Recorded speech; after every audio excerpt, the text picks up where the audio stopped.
that camera now, so you can swoop over to us. Yeah, that'll be the camera.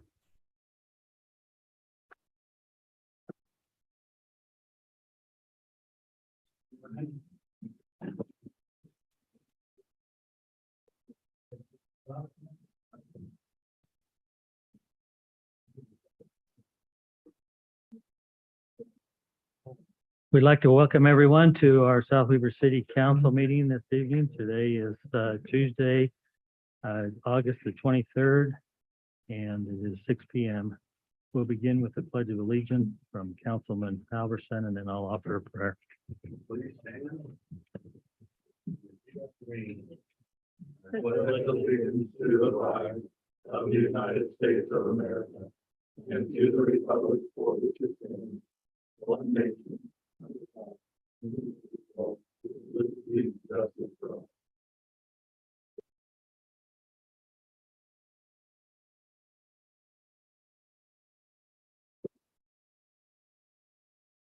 Our Heavenly Father, as we begin this council meeting this evening, we wish to thank you for this opportunity we have to meet as a city and city officials and be able to talk and discuss about those things that are important to our community. We're thankful, Heavenly Father, for the freedoms that we enjoy for this country in which we live. We're grateful for the military that serves and protects our country. Pray that we will always be able to enjoy and have the freedoms that we do this day. As we conduct the business of this meeting, we pray that God will guide us and help us in the decisions that we make, that they will be proper and they will be those things that will benefit our community the best. We're thankful for this opportunity to serve. Pray that we can always have the guidance that we need and be able to serve our community to the best of our ability. And this we pray for in the name of Jesus Christ. Amen.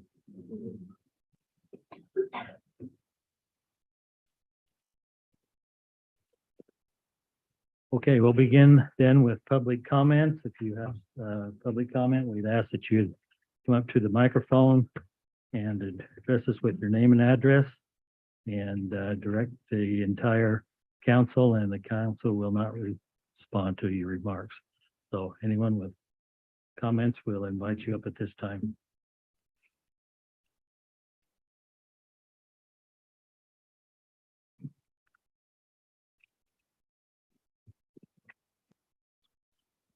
Paul Sturm. Is that on? 2527 Deer Run Drive. My comment tonight concerns agenda item 11, which is City Council discussion on moderate income housing. The City Council and the Mayor should be good about the fact that the city staff decided to include a copy of the moderate income deep dive PowerPoint presentation in this packet. Packet pages 239 to 274 of 274. This document was prepared by Workforce Services, the Utah League of Cities and Council, the Wasatch Front Regional Council, regarding details of House Bill 462, moderate income housing. The purpose of this deep dive document was to summarize the law, provide 24 options for cities, and to provide some explanation and guidance on how to be compliant with this law that was modified in 2022.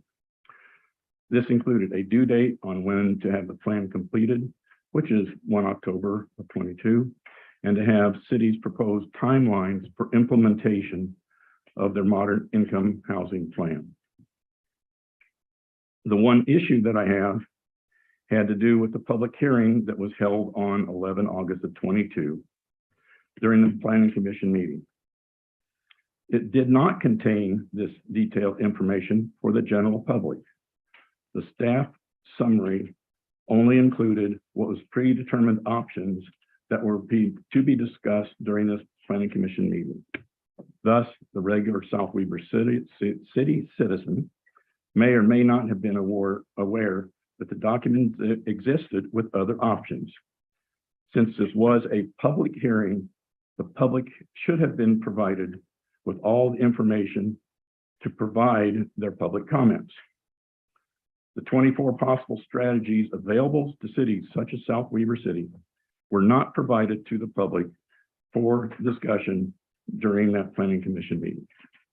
Thank you. Thank you, Paul.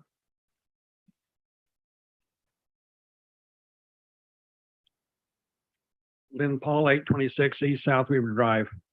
Appreciate all of you. I got three things I'd like to cover, so I'll talk in a hurry since I get 1 minute each. First of all, I don't know when we get a summit on how much we can keep increasing our taxes. You know, we're going to add 3.3% each year. I don't know that our city has a income problem. We have a spending problem.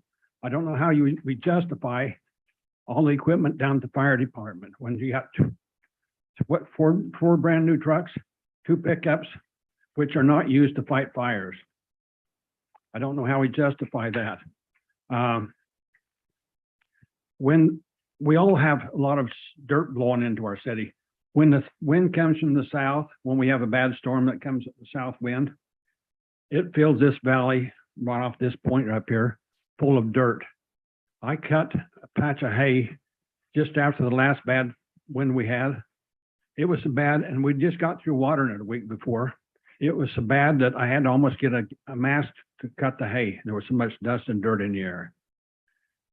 So somehow the city, if we can do anything, we need to do something to stop the dirt on top of this hill because it's killing this community.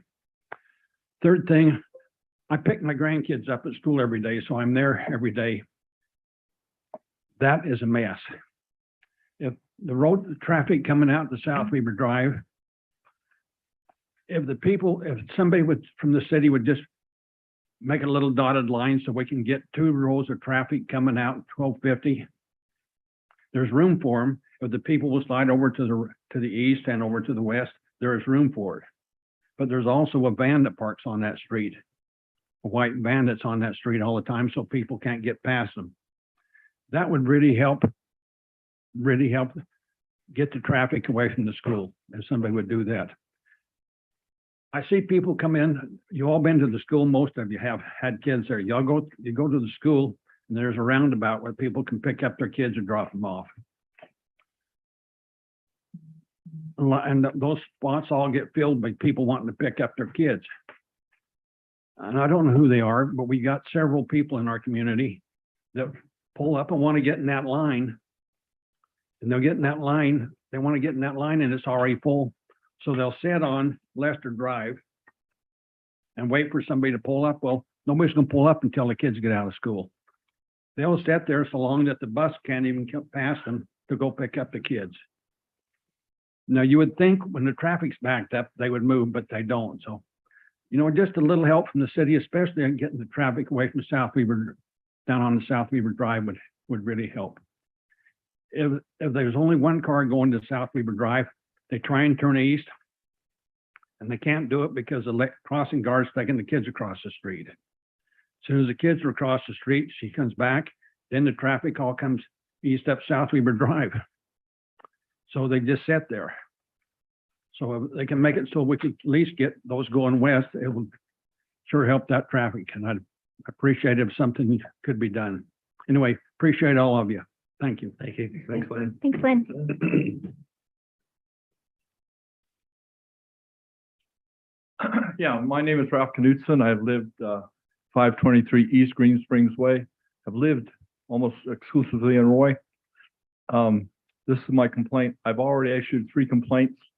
I've come in, I have a light that sits in front of my house. It was there for less than 4 months and it went out. And it has been almost a year and a half since someone has done nothing about my light. Now, I have a lot of patience, and I keep getting this story and this story, and this company's going to do it, and that company's going to do it, and I just want it done because I have prowlers in my backyard. I videotaped, and I want you to go down to my corner, and if I don't turn my light on, that entire section is black. If anybody wants to go in and steal stuff, it's free game because you can't see them. So all I'm asking is an answer to when it's going to be done. Because if I get vandalized, I'm coming real hard to you. Because it's been over a year and a half since that light went off. And there's the light around the corner from my house that's not even on the system. That's never been on. So I lived in Roy, lived on a corner. And when my light went off, within 10 days, that light was back on. So I love South Weaver. I've got all my kids here. But you know, I have patience. But I think my patience is waning about that situation because I don't get an answer. I bring in a complaint and we'll give it to the city manager, or I'll give it to Brian Wageman. Wageman. Well, that doesn't do any good either. So I just want some help. You know, give me a straight answer when that light's going to be on. Ralph, can you tell us your address again, please? 523 East Green Springs Way. Where is that at? If you get off Adams, you know, that frontage road right there. If you get off Adams coming up the canyon, South Weaver Drive goes like, there's a road that goes this way, and then there's a road that goes this way. And if you take the left, okay, there's an alfalfa field that sits there. You take the first right, take the next right, and my house is right there in that corner. It's in Riverside Place. Yes, it's in Riverside. So I would just like that done. Thank you. Thanks, Ralph. Thanks, Thank Ralph. you, Ralph.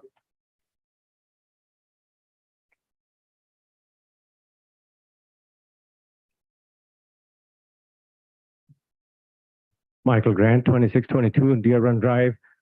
Three things, moderate income housing, 24 clauses. Paul mentioned they are batching them together now. Last time, a couple of weeks ago at Planning Commission, they even mentioned that maybe we can look into R15, R25, R50. So, and they also mentioned that the general plan is up for review. It needs to be voted. 3.5 years have gone by, another year and a half. They will want us to look at it again. So the different options they have there, maybe we should not go up on more than R7. And like Lynn pointed out, the traffic problem we are having, it is only going to get worse when you pack them and stack them, which is what the Utah legislature wants, and there are a whole bunch of builders. Gary Boatwright mentioned that. Number two would be, this could have come later, but since it was brought up on the financing part, the Planning Commission, some of the members over there want their wages to increase. And I think it's bad optics with all what's going on with the economy. I think it's bad timing, bad optics. Don't do it. I said the same thing 3 months ago. I don't know why they're pushing. If you want to serve here, it should be more of a driven, motivated position, not for the money. Third thing is maybe an update, what's going on with the no turn on red sign. When do we move that welcome to South Weaver City so that we can get the NTOR gone? Thank you.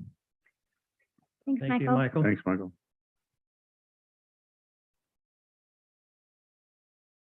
Anyone else at this time? Okay. If not, then we'll move on with our next item. The consent agenda, which includes, thank you, July the 12th, July 26th, and July check register. Is there any changes to the consent agenda? If not, we'll look for an approval. Mayor, move to approve the consent agenda as presented. I'll second. The motion to approve and a second. All in favor, say aye. Aye. Aye. Next item is a public hearing for Title 10, Chapter 3, Planning Commission, Section 1, Established and Planning Commission stipend amount. Mayor, I'll make the motion to open the public hearing. Okay, Second. looking for Dave for a second. Okay, we'll do a roll call vote, or Or do we do a roll call on it, or just consent? No, just, Everyone, all those in favor say aye. Aye. Okay, on this item, we would open it to the public. Anybody that would like to make a comment on this, to please step up to the microphone.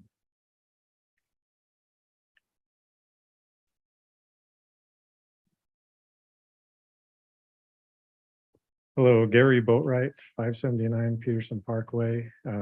First of all, thank you for reading my email that I sent this morning. I wasn't sure if I was going to make it, so I wanted to send that to get my opinion out there. But as a resident and as a member of the Planning Commission, I am opposed to the 217% stipend increase. Speaking for me personally, when I volunteered or applied for the Planning Commission, I did it out of service. I think that's what public service is about. I don't think anybody in this room decided to run for council or mayor or apply for the Planning Commission because of the paycheck. I think there's just part of being a community and opportunities to serve. Second, as far as I could tell, $150 a month, there's only one other city that I was able to find that pays that much, and that's Washington City down in Washington County. Completely different city, different situation. We're not even comparable to them. And so I would encourage you, if you want to raise it, and I appreciate the reasoning for wanting to raise it. I know Councilwoman Petty was mentioning, about the work and everything we go on. I know about that. Grateful for your willingness to want to show gratitude for us, but buy us a dinner, something like that. I'm okay with that. And if you do want to raise it to $50. I think that will be easier than the 47.25 or whatever that is now. And that would put us on par with many other cities. So thank you. Thank you, Gary. Thanks, Gary. Yeah, I think 68 is probably not per meeting. Jeremy Davis, 2137 East 8100 South. I kind of made my feelings on this known in the Planning Commission. I could go either way. Like I support it. I agree that it's nice. Sorry, am I too tall? Shrink yourself down a little.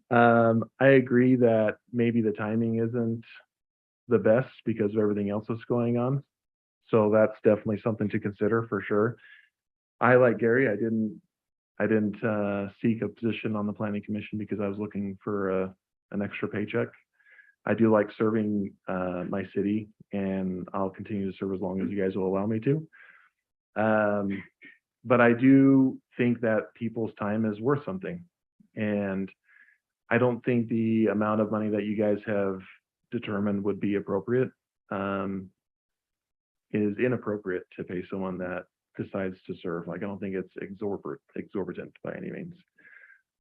So I don't care how much you pay me, but I appreciate, just like Gary, I appreciate the thought that goes into that. And I watched the previous city council and the discussion. I absolutely appreciate the discussion that you guys have on there and the varying opinions. The reason why I'm in favor of it, because I know how much my time is worth, and I think it's beneficial to pay people what we think they're worth, in my opinion. So just like you guys, I didn't agree with you guys not getting a raise. I would have happily paid extra on my taxes to give you guys a little extra, because I mean, I know I put in a lot of hours, but I know you guys put in way more hours than I do. So from my perspective, I'm okay paying extra in taxes for people who are willing to put forth that time, and for a lot of us get berated at times, and to go through a lot of what I would consider nonsense, really, because that's a lot that we put ourselves through, unfortunately, and not to go on a tangent or anything, but I think a lot of people just have a misunderstanding of what our rules are sometimes. And a lot of that is misdirected and we have to sit there and take it. And if people are going to treat us that way, then I think they need to pay us to be able to handle it, in my opinion. So that's kind of where I stand. Thanks, guys. Thanks, Jeremy. Thanks, Jeremy. Thanks, Jeremy. Anyone else? Seeing none, and I'll ask for a motion to close this public hearing. So moved. Seconded. All in favor, say aye. Aye. Okay, council, do we want to discuss this item? Real quick clarification. What is the pay structure? Is it 69 every quarter, 3 months right now? Or where are we at currently per month? Yeah, I thought it was per meeting.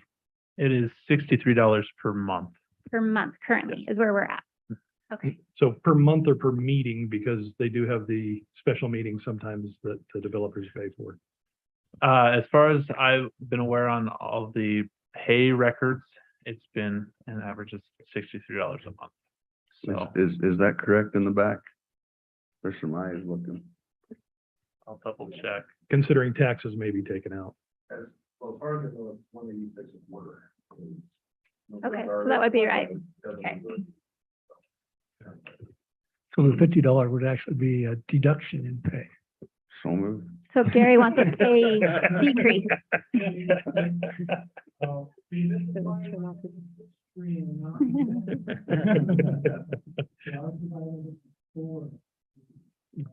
That's all right.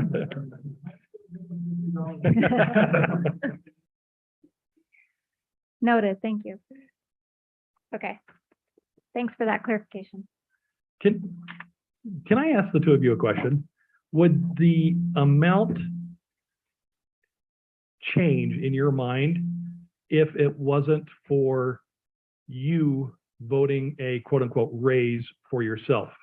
As in, if it was made to happen, not post-mortem, but basically after you have left, after you've left the job, so that it only happened after you guys were gone. So it wasn't voting for you. Would you still hold the same idea of, because specifically you said, buy me a dinner.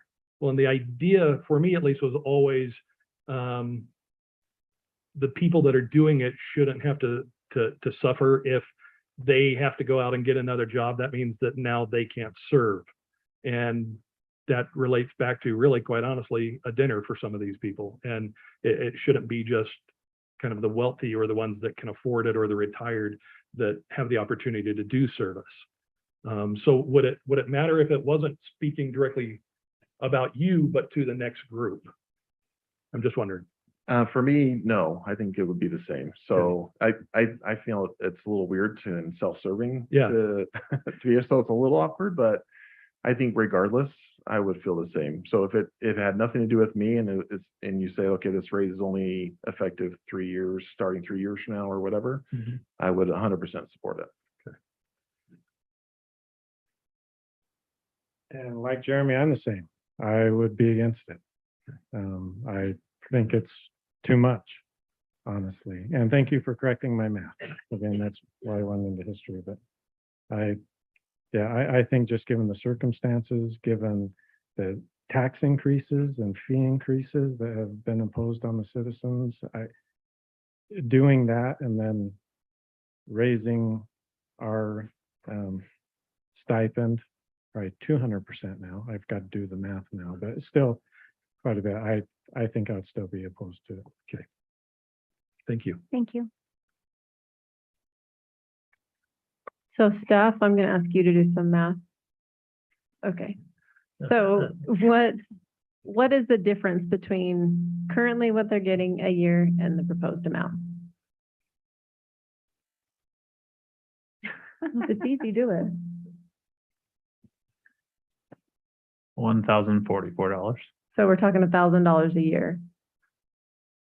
Per member. commissioner. So 5,000. Still, just, and put it in perspective, the city manager can approve that without council for purchases for the city, right? So it is an increase, but it's not a significant increase, and I feel like it still is an option worth pursuing. I feel like it's important to let people know. No one's going to get rich off of $150 a month, but at least lets them know that we appreciate their time. And there's a lot of time that goes into it. So I know people disagree with that, but I know it's public service. I do this every month. It's public service. But that doesn't mean that we can't compensate them a little bit as much as we can for their time. I don't believe you could expect anyone to do it without any compensation.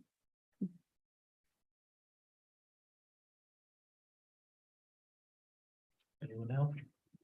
Yeah, I think it was informative to look and see what planning commissions are paid in other cities, and that was an eye opener to me. Salt Lake City, 0, Provo, 0, Murray, 0, or $25, Logan, $25. I mean, to say that we go to 150, then we're the second highest paying from a comparison standpoint to every other city in the state from the information I was able to see or was shown to me. I mean, I do agree and appreciate all their time and effort, but at the same time, do we want South Weber to be put again as, you know, we're the highest taxing, we're the highest property tax increase, we're the highest planning commission, you know, I don't know. It's not about appreciation for the work. It's again about service. And if somebody's gonna decide to run or not run based off of, you know, $186 a quarter versus, you know, $450, then probably we don't want them. I mean, hopefully they're here to serve, and the payment is a nice extra. But you know, they do deserve more. Their time's worth more. But at the same time, taking everything into consideration, I just don't see a need to, especially with all the other strains on people's budgets. Yes, it's a small amount, but every little small amount starts adding up. So Quinn, if I may ask, would you support any type of increase, or are you just opposed to any increase at all? I just leave it as is. I don't see a need to increase. Okay. I mean, if we're going to increase, then let's talk, you know, serious increase. And again, then comparing it to every other city. I mean, we do that when we hire people on our staff. We say, well, we need to bring everybody up to, you know, comparable, or we're not going to retain people. Well, if we take that same mentality to our planning commission, we would be way overpaying our planning commission. And I appreciate that point. I disagree with that as far as they're apples and oranges to me as far as the roles, but I appreciate your perspective on that. Any other comments? We'll move into, Oh, wait, Blair has something to say. Blair. I turned my mic. I thought we were gonna have a motion. No, I would actually lean to support and with what Quinn was just saying. I've been wishy-washy on this from the beginning, feeling the same way. And people heard my comments before. If we do this, planning commission also has the right to just not take the stipend as well. So that's one option. But with all the increases we've done this year, I would prefer to address this at a later date. Okay. Anyone else? Yeah, just hearing the different numbers throughout the cities, it is hard to be so much higher than other cities, especially when some of those cities are far, far bigger than ours. So I think that coming back to this at a later time is beneficial just because of everything else that's going on right now. But if we were to increase it, I feel that the max at this point in time, if that's the case, would be 75. But at this point in time, I would prefer not to change it. And clarification, we can't put it in code that they get a dinner, right? Just wanted to make sure for Gary's.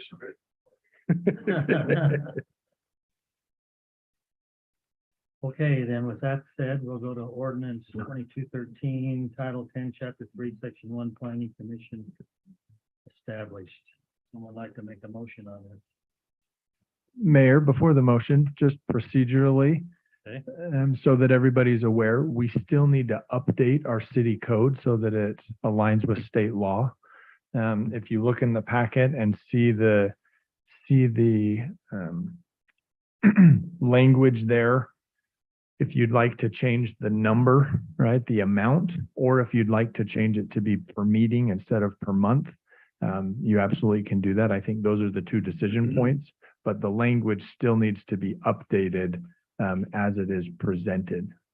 So the council needs to update the ordinance, but choose what the number and the frequency is. In their motion.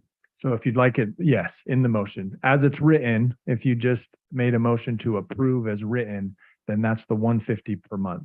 If you'd like to change that to leave it as is at $63 per month or $63 per meeting or another number or frequency, please include that in the motion. So how's it currently written? $186 per quarter? Or is it written somewhere?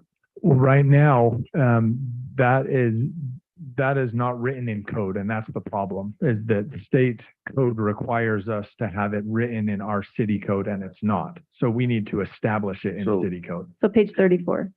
So, yeah, but, so in section 1, it states stipend of $150. This is what was presented to us, $150 per month as members of the planning commission. Can we just, and I know I just said I support leaving it where it is, but can we make it a round number? Make it Yes. easier for Lisa. I'm okay with I round. mean, just I make it think like 70, like just something a month, I 70 think bucks it a month. is Not per better. meeting, whatever, just make it a round number. It's easy math. We're not trying to do math on the fly like Gary. We've all done it. And that's what we would have to change. And we can approve the ordinance with the change in the dollar amount.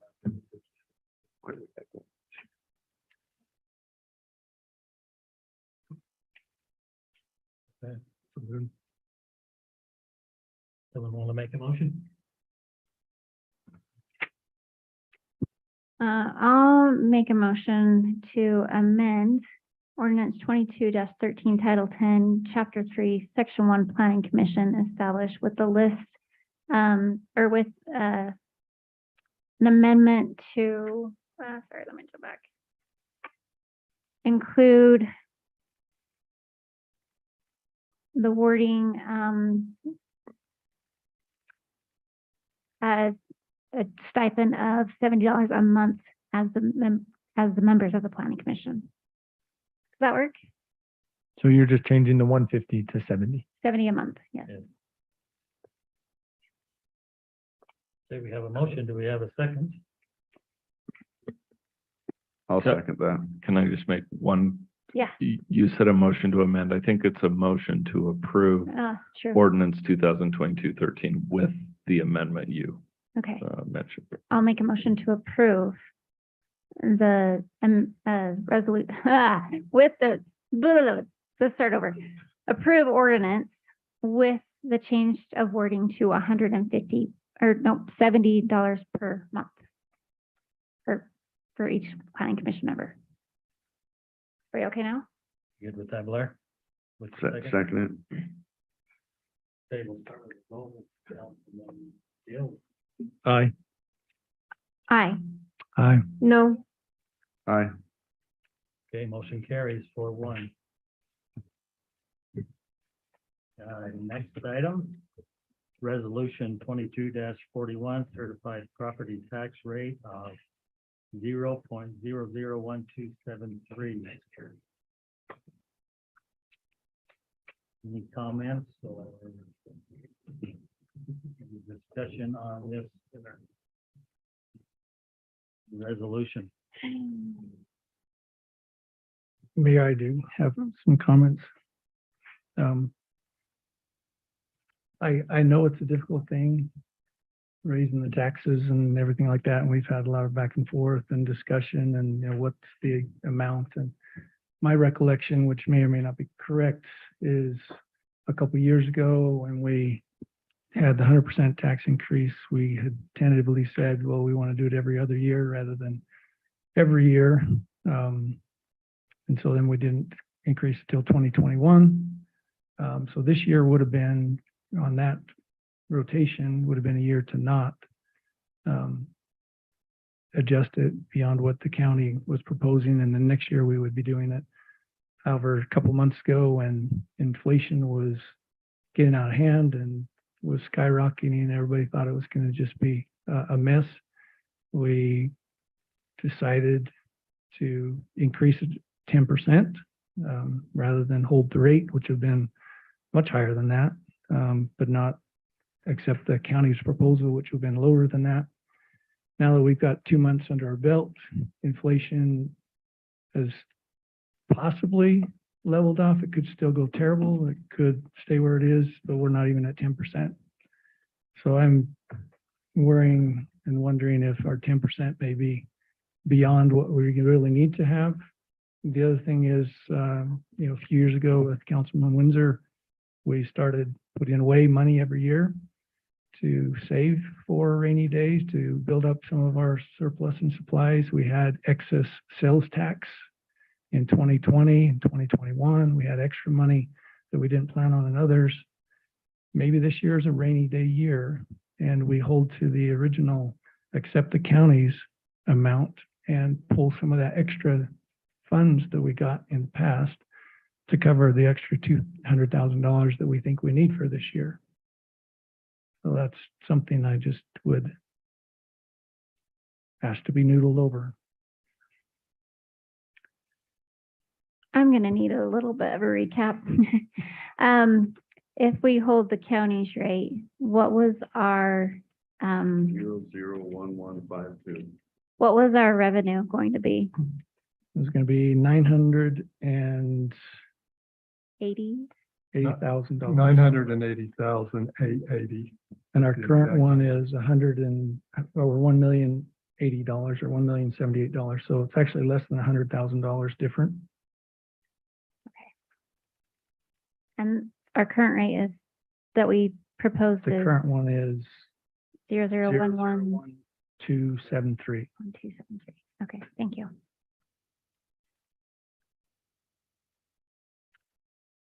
So that's $100,000 different.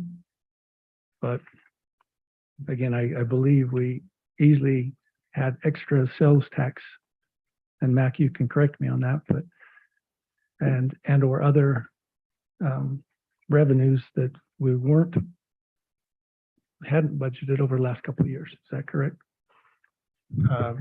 When the topic of putting money aside for a rainy day, Wayne's main discussion on that was in our enterprise funds. And we really haven't even had a chance to do that yet, to be honest with you. We haven't increased those like with specific amounts. Whenever there is, we have a cap of how much can be our rainy day fund in the general fund. It used to be 25, it was raised to 35. When we have taken money and we've been above that cap, that extra fund has been moved to the capital projects fund, has not stayed in the general fund. So your rainy day fund right now is roughly at around 24%. We were thinking of increasing that in this next year and to get closer to the 35. Now, if you change, one of the things you have to remember is if you change and you reduce the certified tax rate and you go down that $100,000, where are you going to use, what are you going to decrease in the general fund by $100,000? Because you can't decrease the revenue and not remove an expense. When the decision was made to go with this particular tax, certified tax rate, the amount that we were looking at was $1,078,000. Then the decision was made to use that additional $78,000 to fund the 1900 East sidewalk project. That would be money that could be used for that. So that is one option of when you decrease the tax in the general fund. We have two things on the thing. Your plan, I have to go to the budget because what you do on this will affect the budget discussion, which is coming up. But if you change it and whatever you reduce it by, then we need to know tonight and make a decision what expenditure is going to be decreased by that same amount. But just the flip side, if in the middle of next year, we suddenly decide we have to fix 1900, then we approve that budget, we pull it from one of those funds and we pay for it, rather than we say, well, we can't because we didn't budget this year. And so we redo the budget and we adjust things. Isn't that correct? You could always pull from the capital projects fund balance, which is not a very large fund balance. Right, but that's where we've been that- putting this extra money over the last couple of years. Yes. And the change from 24% or whatever to 35% is new. And if we hadn't had that, then we'd still be below where we are. So really, we're talking about future, goals, where do we like to be?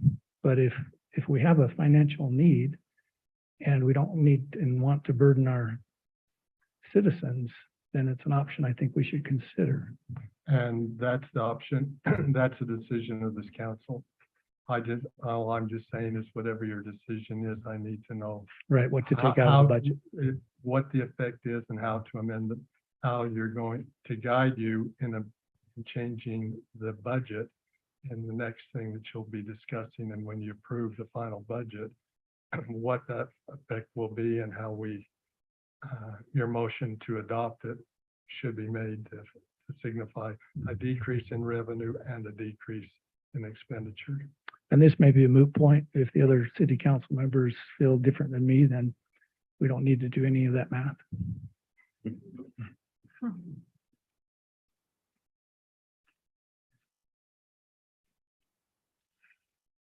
Any other comments?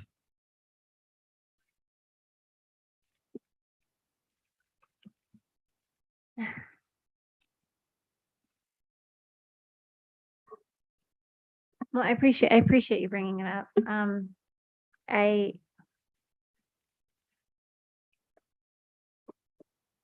I feel in a lot of ways the same as you, Quinn.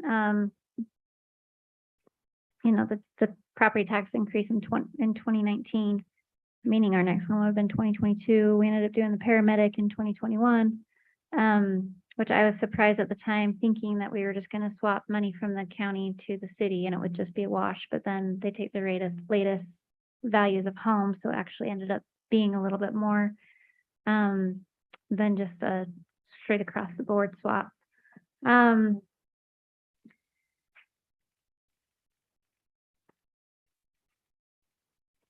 I know there's some concerns that we're still technically behind on the rates at where we're at, and the possibility of falling further behind. I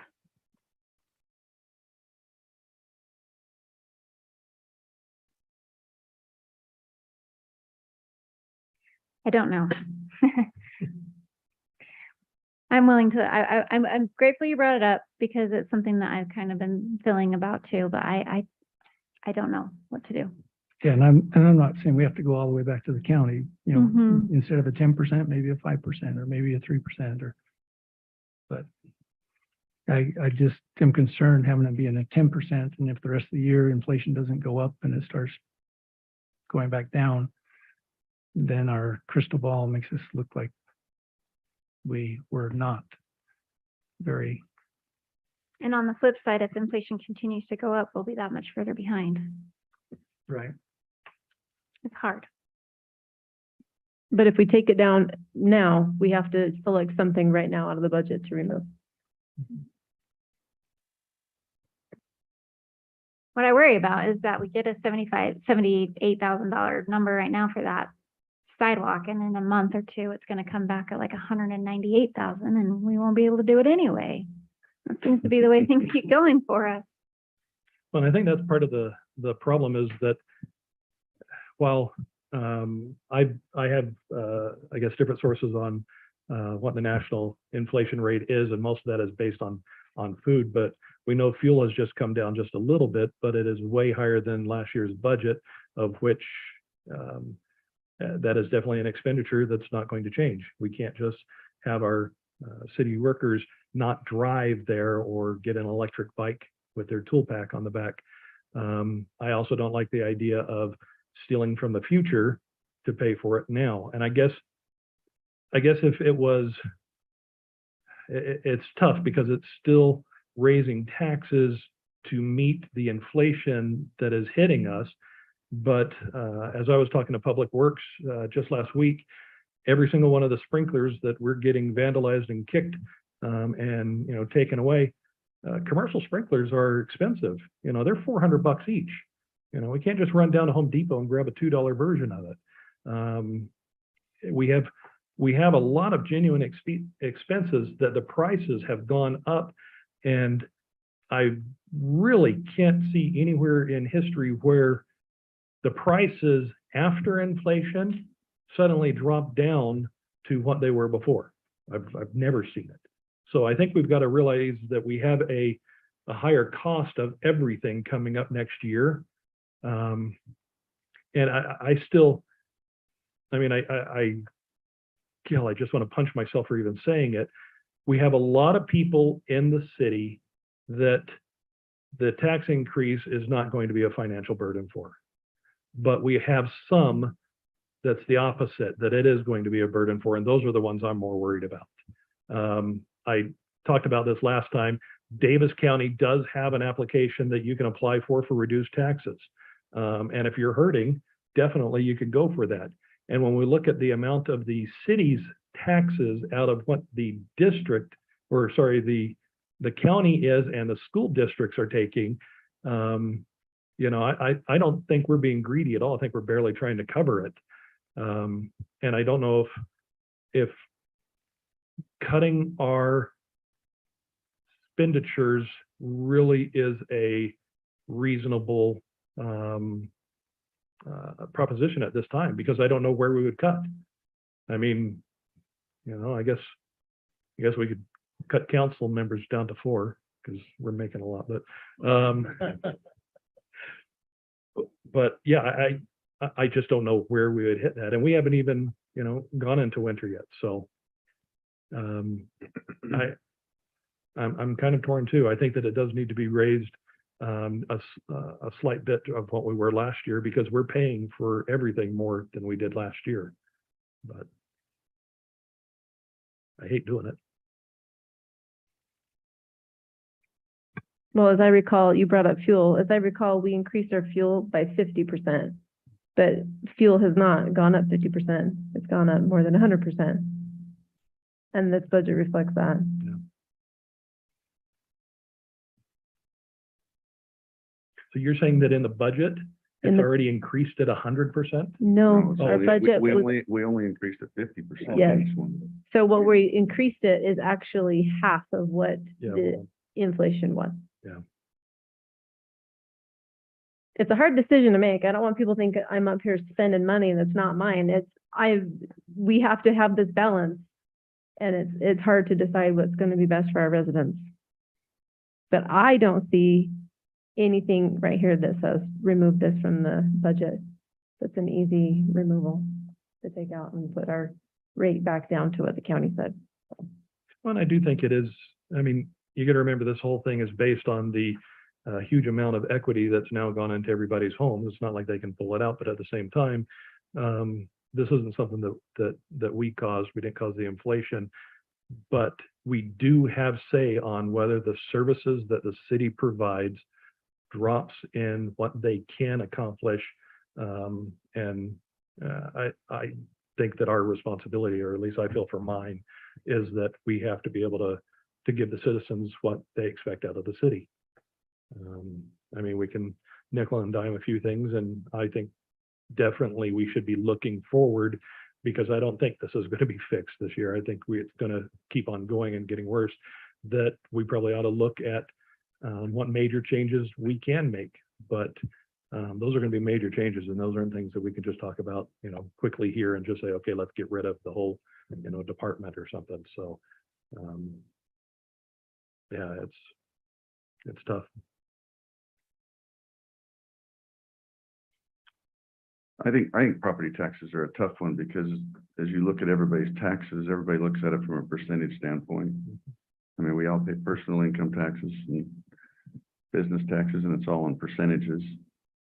And we're actually reducing our percentage, which is like the backwards thing to think of when we're actually reducing a percentage that we're taking because inflation and appreciation of homes have gone so high. That's why we would do that. But Quinn, I think to answer your question, I am still in favor of the proposed rate. And this is really why, is because you take the gas, you take the equipment, the materials. I still think we have under budgeted in many areas when it comes to our public works, when it comes to just the daily activities of our city. $100,000 difference from last year. If you take a business of a similar size, of a $12 million business, I guarantee you your budget at work and my budget at work and others at work have had to go up more than that $100,000 this year. And so I just don't think we can function as a city with the inflation and things we're facing. I mean, I'm the last one to want to say, hey, let's pay more, but I also don't want to get behind to where we're coming and saying, hey, we messed up. And I think at the 10%, I think we're underestimating.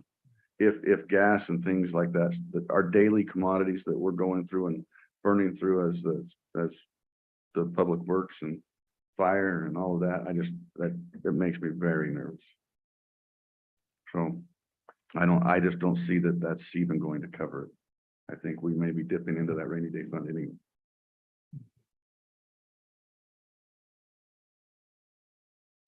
And just to clarify, I think, I'm not saying let's underfund our No, I know you're not. I know you're not. I'm just saying, let's pull some of the money from the fund. But that's what I mean. I'm worried we're going to be there anyway, Right. even at the proposed rate. I mean, I'm in favor of holding the rate, to be honest with you. I've been a proponent of, hey, you hold the rate. We hold the rate on all of our other taxes. It's the same percentage. No one else has to have a public hearing about it. That's the difference. Right. We're just holding the percentage, but because times are tough, I'm in favor of reducing that 16%. Otherwise, I would still be in favor of holding the rate where it's currently. Because I think that's what got us into the mess we were in a couple of years ago. And we're still, I think someone mentioned, we're still at like 2001 rates, percentage-wise, of what we were in 2001.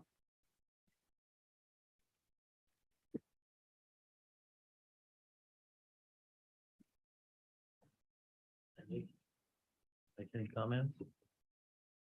Well, I agree with Blair.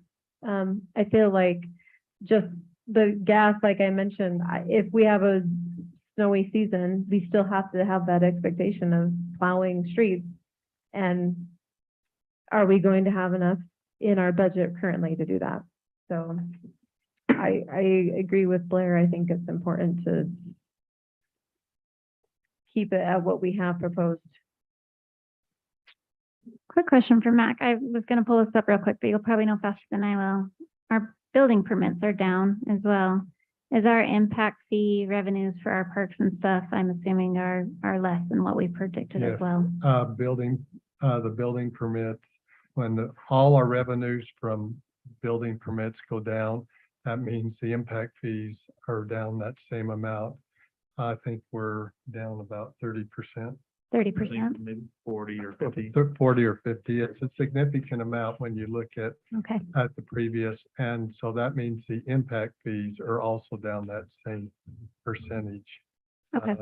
And a lot of it has been the higher cost and COVID. There's a lot of factors, but the building in the city has taken a significant hit. Now, there are some expenditures that relate to that, but there's also fixed costs in there in our building department and development costs and the personnel and other costs that don't vary by the number of building permits. And there are some that do. So in every budget, you have what we call the fixed costs, which don't vary according to how many what the quantity of particular units are that we do. The water's the same way.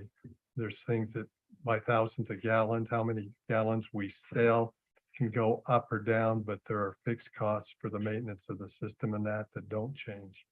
And our fixed costs generally in every department are the majority of the costs with only a small amount of variable costs. So, but you are correct. Impact fees are down.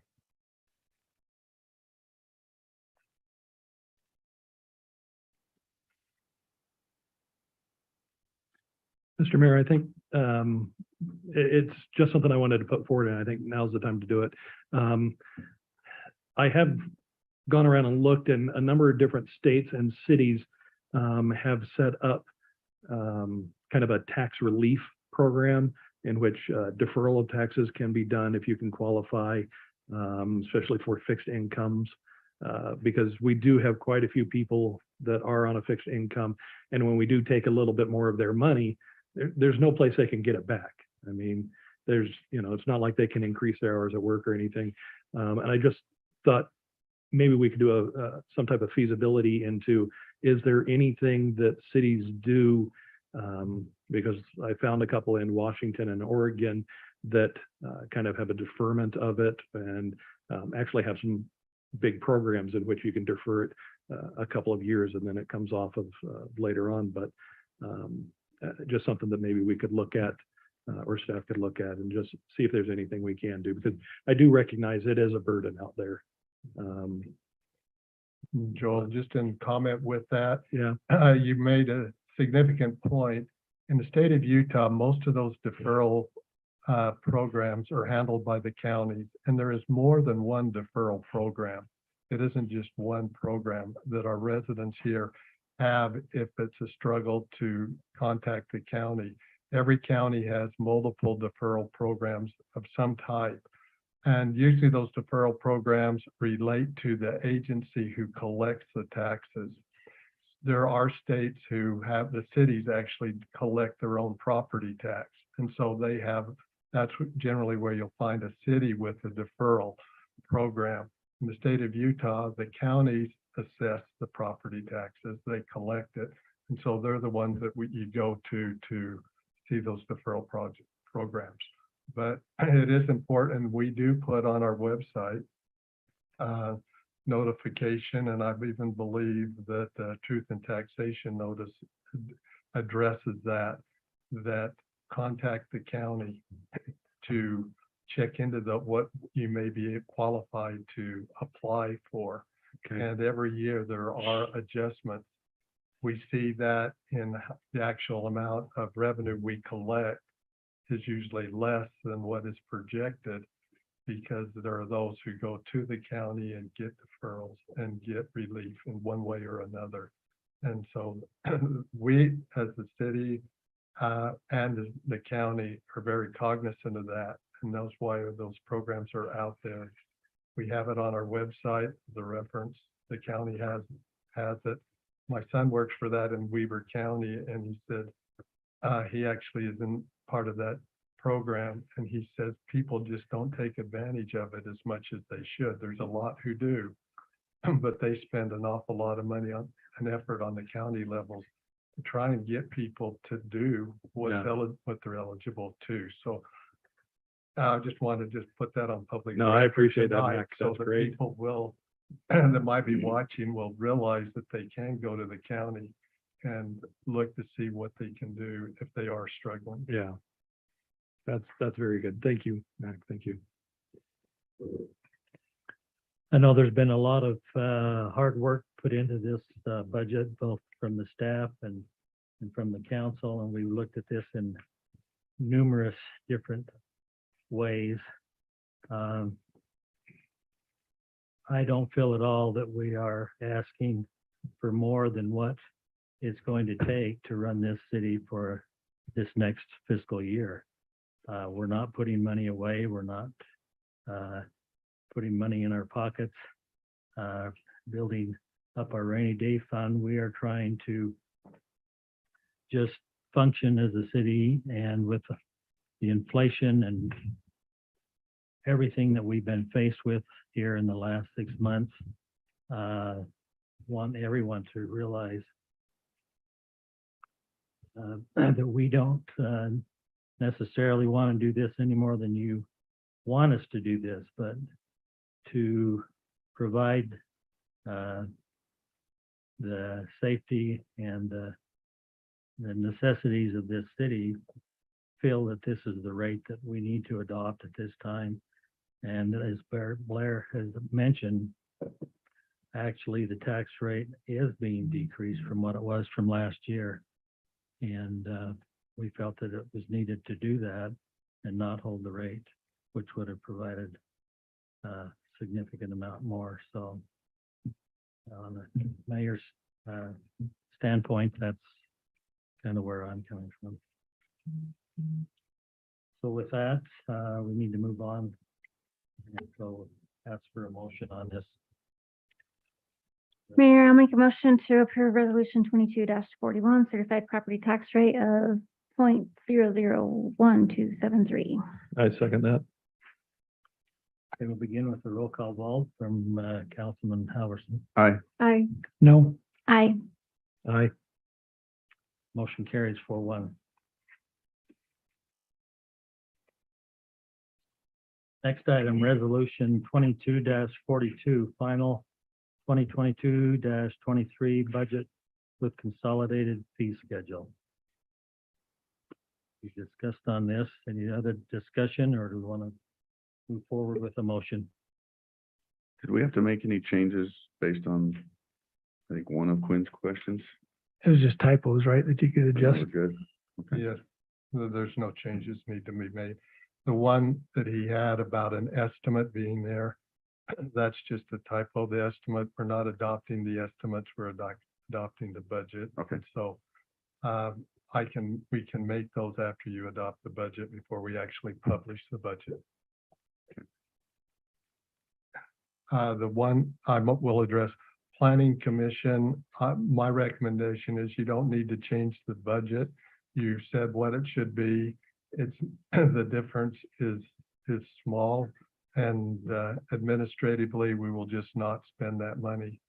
But it's under, with the change up, we're probably talking $4,000. So I wouldn't change the entire budget for that was my recommendation. We know what you want us to do administratively. You've given the city manager and HR that direction, so you can adopt the budget, and it will just probably be whatever that difference between the 63 and the 70 that was adopted is just money that won't be spent. It's a minor amount.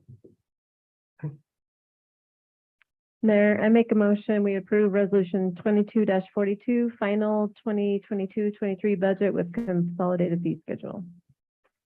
Seconded. Got a second? Begin with the roll call vote from Councilman Hill. Aye. Aye. I support the budget plan, but based off of the property tax rate that we had earlier, I'm voting no, simply just on that. Aye. Aye. Okay. Thank you. Motion carries 4-1. Next item, ordinance 22-14, chapter 12, flood control. Any discussion on this? Anna will invite you up and you can give us some information. Yep. Thank you. You're not as tall as Jeremy. Good evening.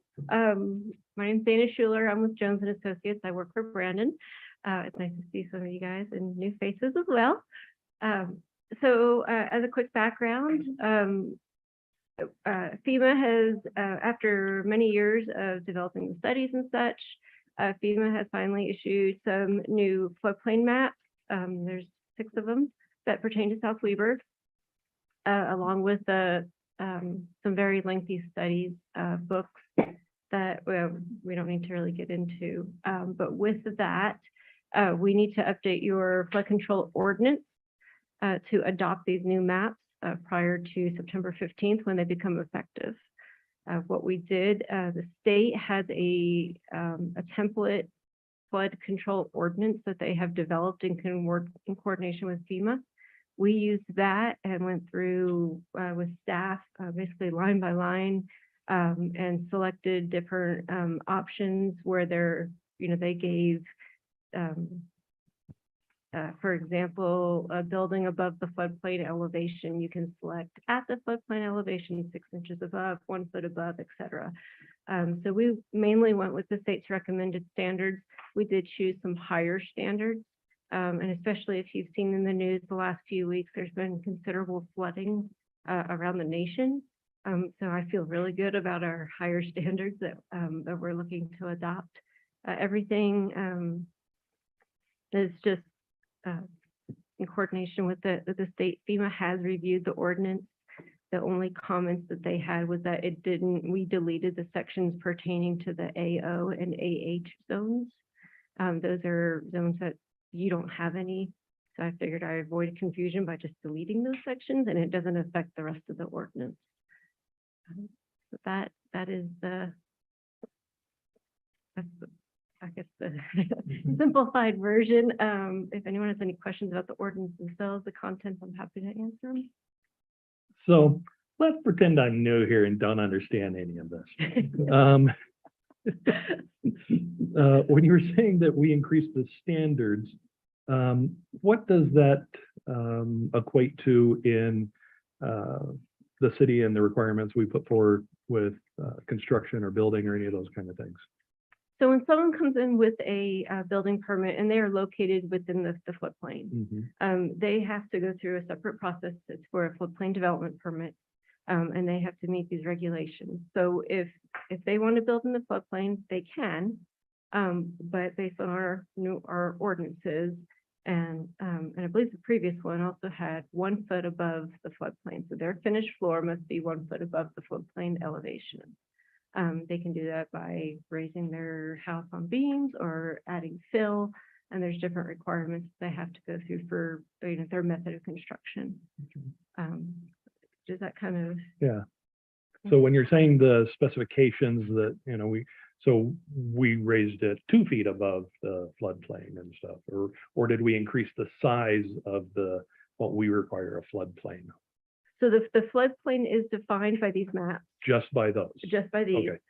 We did, and you bring up a really great point. One of the options in the ordinance was to require structures that are located within a certain distance of the floodplain to be elevated as well, or at or above. And we did choose to accept that option, like I said, because of the recent flooding, and the maps aren't always perfect. So you could have ground that's actually lower than the floodplain elevation, 100 feet away on the same parcel. And we just didn't want to take the chance of someone building low and then getting the floodwaters into their homes. Okay. And so floodplain is relating to the 100-year storm or Rockport and Echo breaking? The floodplain is the 100-year storm. Okay. The 1% chance. Dam inundation maps cover the dam breach. Okay. Thank you. I would point out that's a great question. If you look at the floodplain maps, they really are just along the Weber River. They do not cover any other areas of the city really as considered floodplain by FEMA. So we're talking about a localized area of the city when we're talking about floodplain. Okay. Thank you. So I do have one question, maybe a follow-up. How does it affect existing construction? Because the floodplain map, as I understand it, impacts the RV park. And so they've got things already constructed there. Now, if we're going higher or greater than what's required, are they going to be grandfathered in, or do they have to make some changes? So every structure or development that has already put in an application, they qualify under the old map. So So it's all for new. So any new started, yeah, construction. and we are proposing to make this because the maps become effective September 15th. We're recommending that your resolution and the ordinance includes an effective date of the ordinance of September 15th to map the adoption date. Thank you. But the RV park was already in a floodplain even then, right? Correct. Okay. So the idea encapsulates investing, right? So if somebody makes application within the city, then they're vested for whatever the current code is when they made that application. If they change their application at any time, so say the RV park comes in and says, I want to add 5 new buildings, then those 5 new buildings would now be subject to the new code and not the previous code, if that makes sense.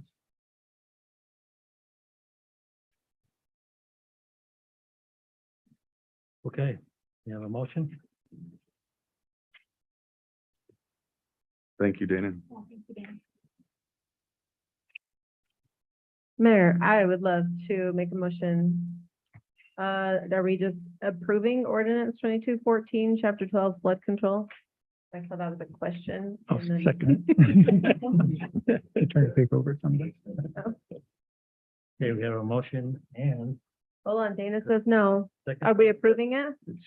It says to replace in one area and not Says the it- other. So the ordinance 22-14. Yeah, if you approve the ordinance, it will replace that section of code. That's correct. My motion stands to approve the ordinance 2214, chapter 12, flood control. My second stands. You remove the question mark. Councilman Halverson, we'll begin with you. Aye. Aye. Aye. Hi. Aye.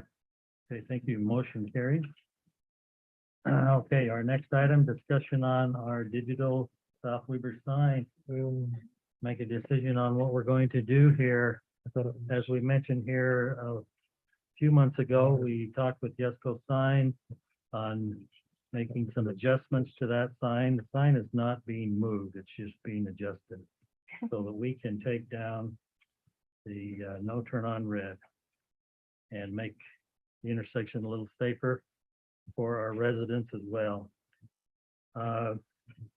When we discussed this to begin with Yesco, and describing it to them, they came back with a cost of about $5,700 to do that. We discussed that as a council and thought that we wanted to go ahead and pursue that further, and so I did. I contacted Yesco.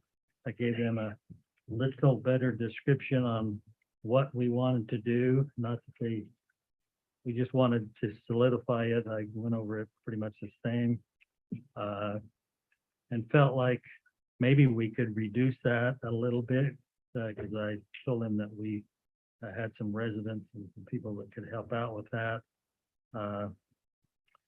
Anyway, they came back with another price, which didn't decrease, which I was hoping for, but increased. So their cost right now would be $7,311. We talked, the discussion was that we would take down the 2 columns on each side and slide the sign to the south, which would gain us about 42 inches, which the UDOT says they would take that sign down. We felt like the best way to take those columns would be to have someone come in and saw cut those columns off, get a good straight cut, and then repair them, and then have Yesco put the sign back up. I talked with a company that does that saw cutting. He felt like it would be a maximum of $1,500. So we're looking at a price of probably around $9,000 to move that sign. Relocate that, not relocate, just move it. So that's about where we're at. I think if we go ahead with this, I would pursue, I talked with Keith Christensen. He's willing to help. We're thinking that maybe with my help and Keith's help, we could probably go in and make those cuts and get rid of those columns and be under the amount of 9,000, but we should probably look at 9,000 just to make sure we're covered. So just a bit of clarification, Mayor. So our approval will be to award Yesco their portion, and then the other costs would be absorbed in One way. city overhead. It doesn't need to be part of our motion tonight. Is that correct? It would not need to be part of the motion tonight, no. Thank you.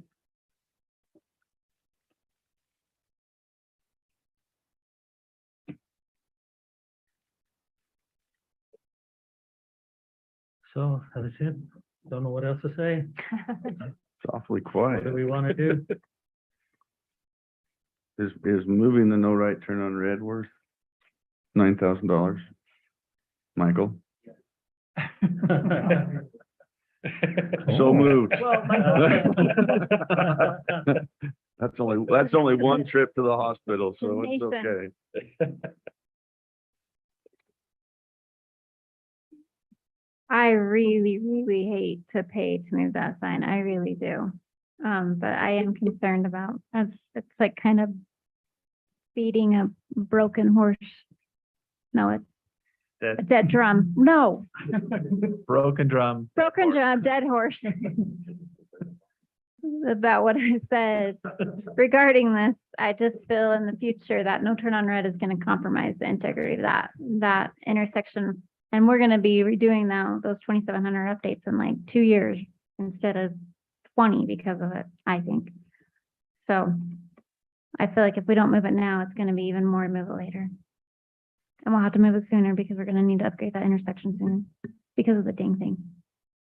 No turn on red. I mean, not the sign. My thoughts. So who put up the sign with the brickwork around it? Do we have to be careful when, Carl Bassett, I've talked with Carl. so We think. we're not gonna damage the sign as We're we're. not gonna, Yesco would come out and take the sign down. And it would be down for whatever. So they can remove it before we take out Yeah, the brick? it goes in and out. We already did that one. Oh, perfect. Yeah. Okay. All right. It's already, it's not the original sign that was there now. Yeah, It's a we've different- already- It's a different sign. Okay, so it can be removed. It can be removed. Very good. And we take care of it. I'm all in.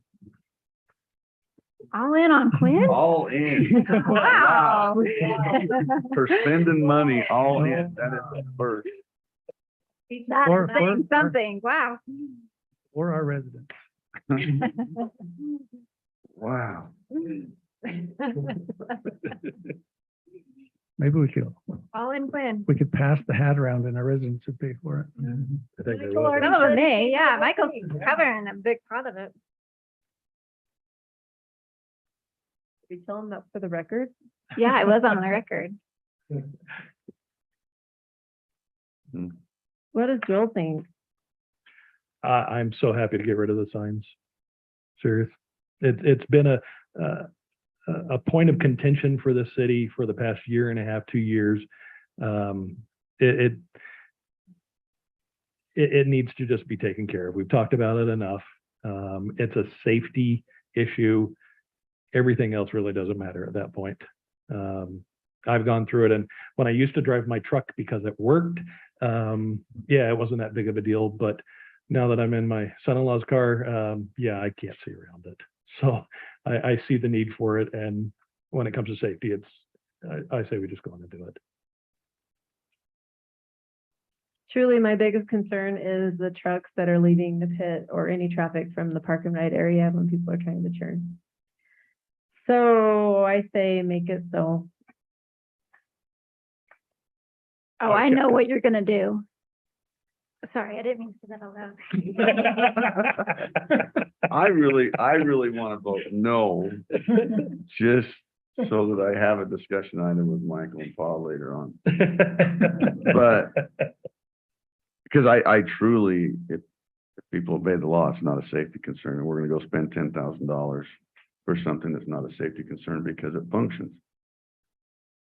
We have one intersection with a light. If we had two, what would we do? I mean, to me, it's been a waste of time. This was no right turn on red, a complete waste of our time. If you talk about it, yeah, and sometimes it's not even 20 seconds, it's 10 seconds, because I sit through it every morning. And because I have bad habit to go to Maverick every morning, and I go out that way. But I go out that way on purpose to say I sat through that no right turn on red, because it really doesn't bother me. So they're breaking the law. It's just like not speeding down South Weaver Drive. So I really struggle. I mean, we can't spend $1,000 on the planning commission. We can spend $10,000 on Preach taking it, it off. preach it. So I agree. You know what I'm gonna do, because I struggle that we have made this no right turn on red so big that our city has nothing else to deal with. We have a lot of other problems and we've spent way too much time on this. And the mayor's devoted tons of time on this. So, you know my true feelings now, and so does everybody else. So your vote is, No, We need a motion on this, Dave. yes, Someone like to make a motion? Alan Quinn. Mayor, I'll make a motion to improve the safety of our residents in the intersection at 2700 and South Beaver Drive by approving the city's digital sign reconfiguration project and awarding the project to Yesco for $7,311. Okay. So the Yesco, that's Yesco's, is that, yeah. I'll second. Can, So do we want to approve it for the 9,000? well, that's what I'm asking is a clarification, Yeah. and this may be what Quinn intended, so So feel free to have the motion stand, but I think as you stated it, if the costs were to exceed that amount, then the council would have to spend more time on the issue. But this one would be awarding it specifically to Yesco only, and we have a not quote- the, we not have the a quote complete from project. Yesco, right? We've got a quote from Yesco, but then they do have in here A disclaimer. a disclaimer on supply increase pricing. So, you know, if their supply prices go up, this could go up as well, which that's kind of the, he hasn't got anything on here for a time limit. He just got Date was this date. Well, that's, it's in June, yeah, so we're already 2 months past that date. he's got a date in June. This was dated June. This was updated in July, but he's got a June date on here. So, Do we need to just have it say the city's digital sign reconfiguration project and not award it specifically to Yesco and then just approve it for the 91? Or whatever it was. It'd be just under 9,000. Yes, you can do that. So just take out the so Yesco portion. The project is budgeted at $9,000 in the budget that was just approved. And so if you say proceed with that, then we would go through our standard procurement of securing, value for the city. And you usually go over 10,000. That would be an amount that we would just handle administratively as staff. But we would make sure we get good value for that. If you establish the project budget at 9,000, which it was budgeted that way in your last item or 2 items ago, and now we need to know yes or no to proceed on the project. So do I need to rescind my prior motion and restate it for 9,000? Is that what you're saying? That'd be great. I rescind my second. Mayor, I move that we approve the city's digital sign reconfiguration project that will increase the safety of our residents at 2700 South River Drive by awarding the project at a budget of $9,000. I second. all in favor, say aye. Aye. Any opposed? no. You do not oppose? I oppose because the residents can't follow the law because it's not making it safer. I look forward to not talking about this again. And now we'll probably have a bad accident there after. Hey, knock on wood, don't say that out loud. Oh, sorry. Well, I tell you what, if we did have a bad accident and had some serious injury, how would you feel? I think you'd feel. It's pretty making bad. it better. Making it better. It really is. They still need to stop. Taking the Before they turn. on red down is not making that better. Moving the No, sign. moving the Moving the sign. sign Yeah. does. But It you- is a problem and But people, UDOT has an issue with the transformer sitting there too. I mean, sitting that little cruise car and the transformer you can't see around either. No, I can't. So, I mean, But I can't we're get that moved. still in the same situation. I'm just saying, in 1 year, when we have the loft and the high mark, you won't be sitting at that no turn on red for 20 seconds. You're gonna be sitting at it for a lot longer. Well, and we're gonna have a right turn lane anyway. Well, with curbs, That could With- pay that. curbs, but no concrete barriers. Yes. Okay, next, discussion fun. item on moderate income housing. Dave, you on leasing that or? I'd Trevor, rather or talk about who's- the no right. We're out, turn we're We're not talking about China anymore. We're Move already on doing to the another sanction, and government, now you're gonna government look at mandate. this piece of garbage legislation. Okay, Mayor, and council, just for the sake of conversation, how do you want me to proceed with this? Would you like the full background? Would you like a condensed background? Would you like just an update from what happened at the planning commission? Did Well, did y'all watch planning All the way commission? down to the planning commission. I watched most of it, but. Okay. I didn't want to bore you with all of the details if you're like, all right, just get to the point, but I didn't want to give you enough or too little to not have your questions answered. So, I think it actually should get to the point so the citizens can actually know what we're talking about.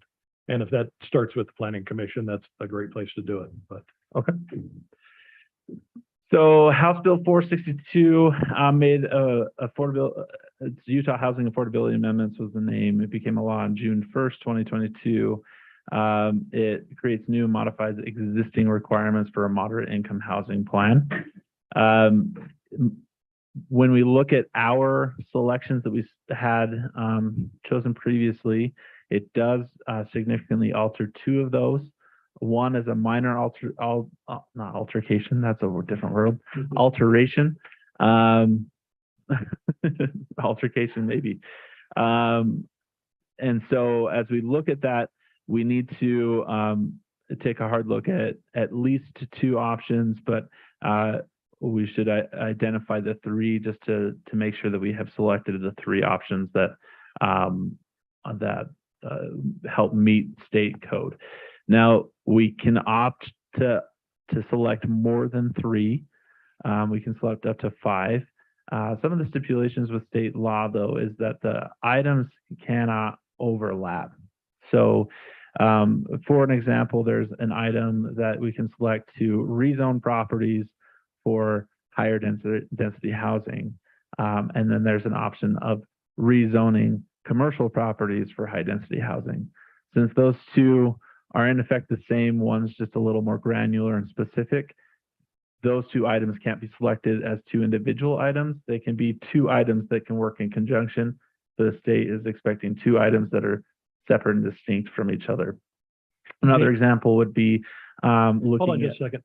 Jamie, do you concur? So if we're looking at things that we could do, we can't have two items that deal with zoning.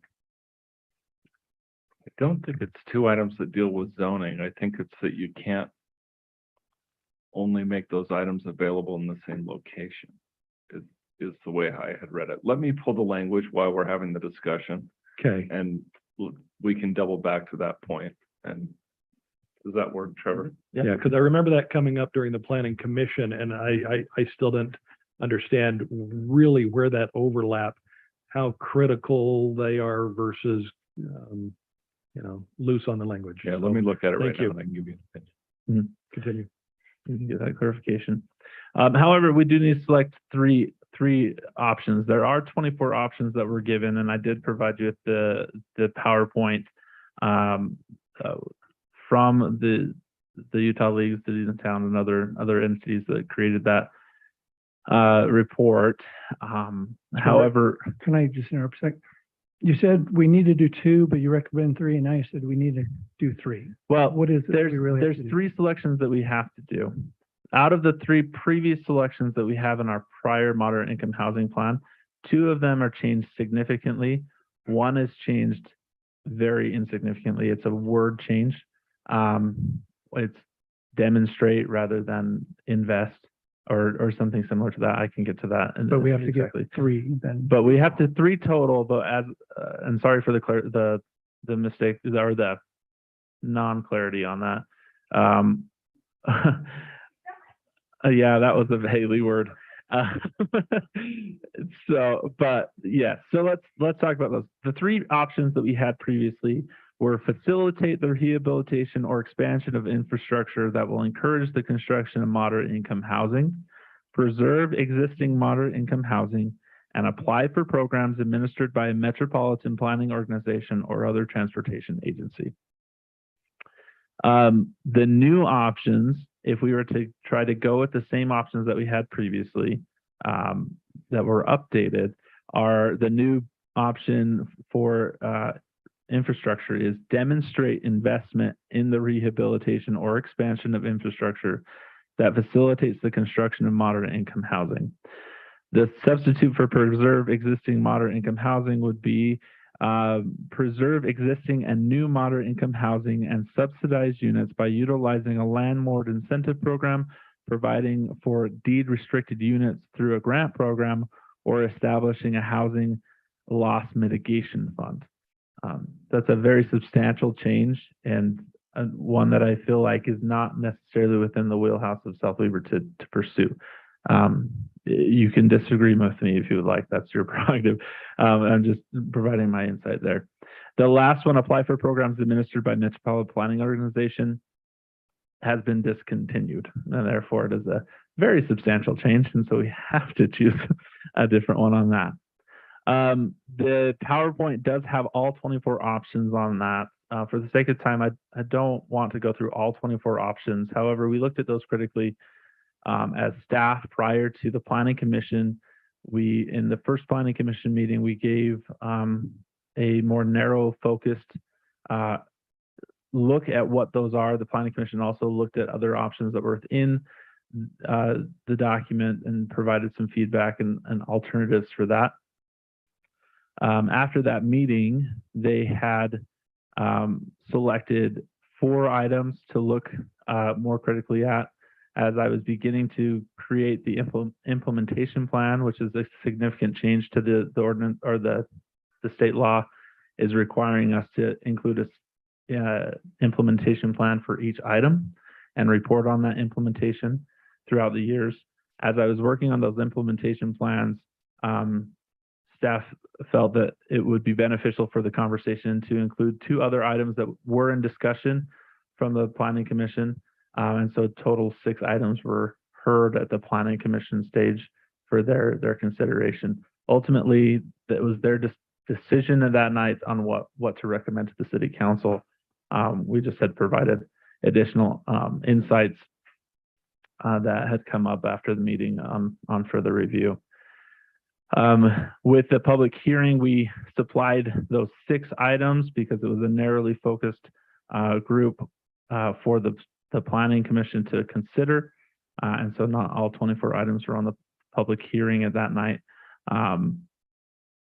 However, we had made those available in previous packets and individuals could research those.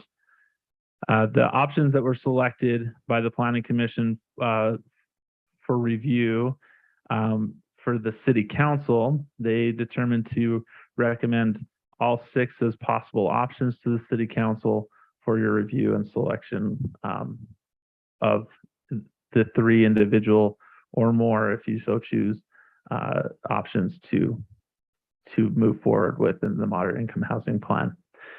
The first option was strategy A, rezone for densities necessary to facilitate the production of moderate income housing. The implementation plan is within the packet, and we can discuss that a little bit more if we need more clarification.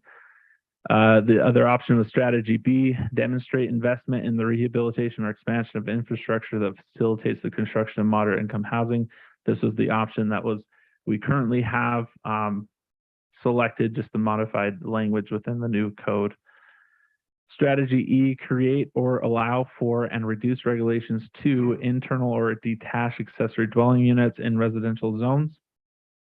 Strategy F, zone or rezone for higher density or moderate income residential development in commercial or mixed use zones near major transit investment corridors, commercial centers, or employment centers. Strategy X, demonstrate implementation of any other program or strategy to address the housing needs of residents in the municipality who earn less than 80% of the area median income. including the dedication of a local funding source to moderate income housing or the adoption of a land use ordinance that requires 10% or more of new residential development in a residential zone to be dedicated to moderate income housing. Or strategy W, create or allow for and reduce regulations related to multifamily residential dwellings compatible in scale and form with detached single-family residential dwellings and located in walkable communities within residential or mixed-use zones. With that, I can answer any of the questions, or we can dive a little bit further into those strategies and talk them through. I have a question. So if we have to address rezoning, what is the zoning that the state will accept as the city fulfilling that option, that strategy? So the zoning that, when we look at rezoning properties, it's zones that will have densities necessary to facilitate the production of moderate income housing.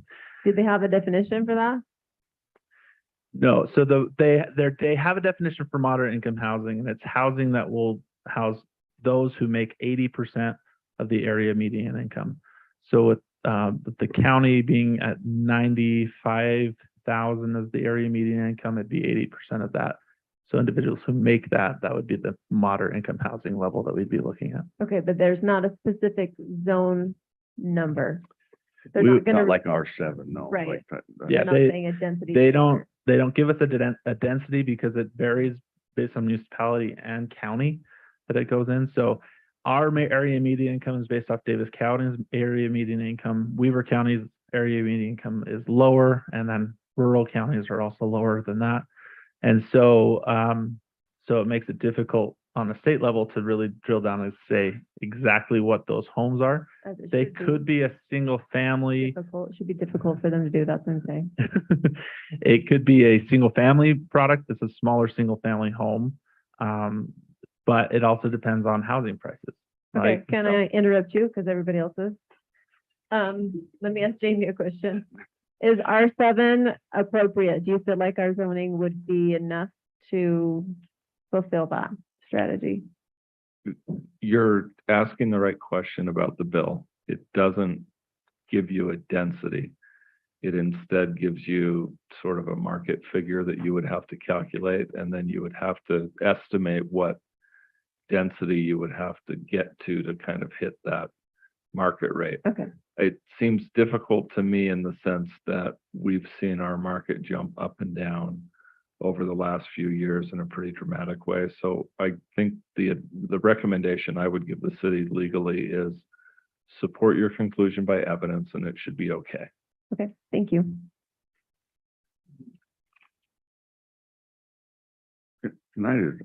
I mean, the problem I have with the density thing is density doesn't equal moderate income housing.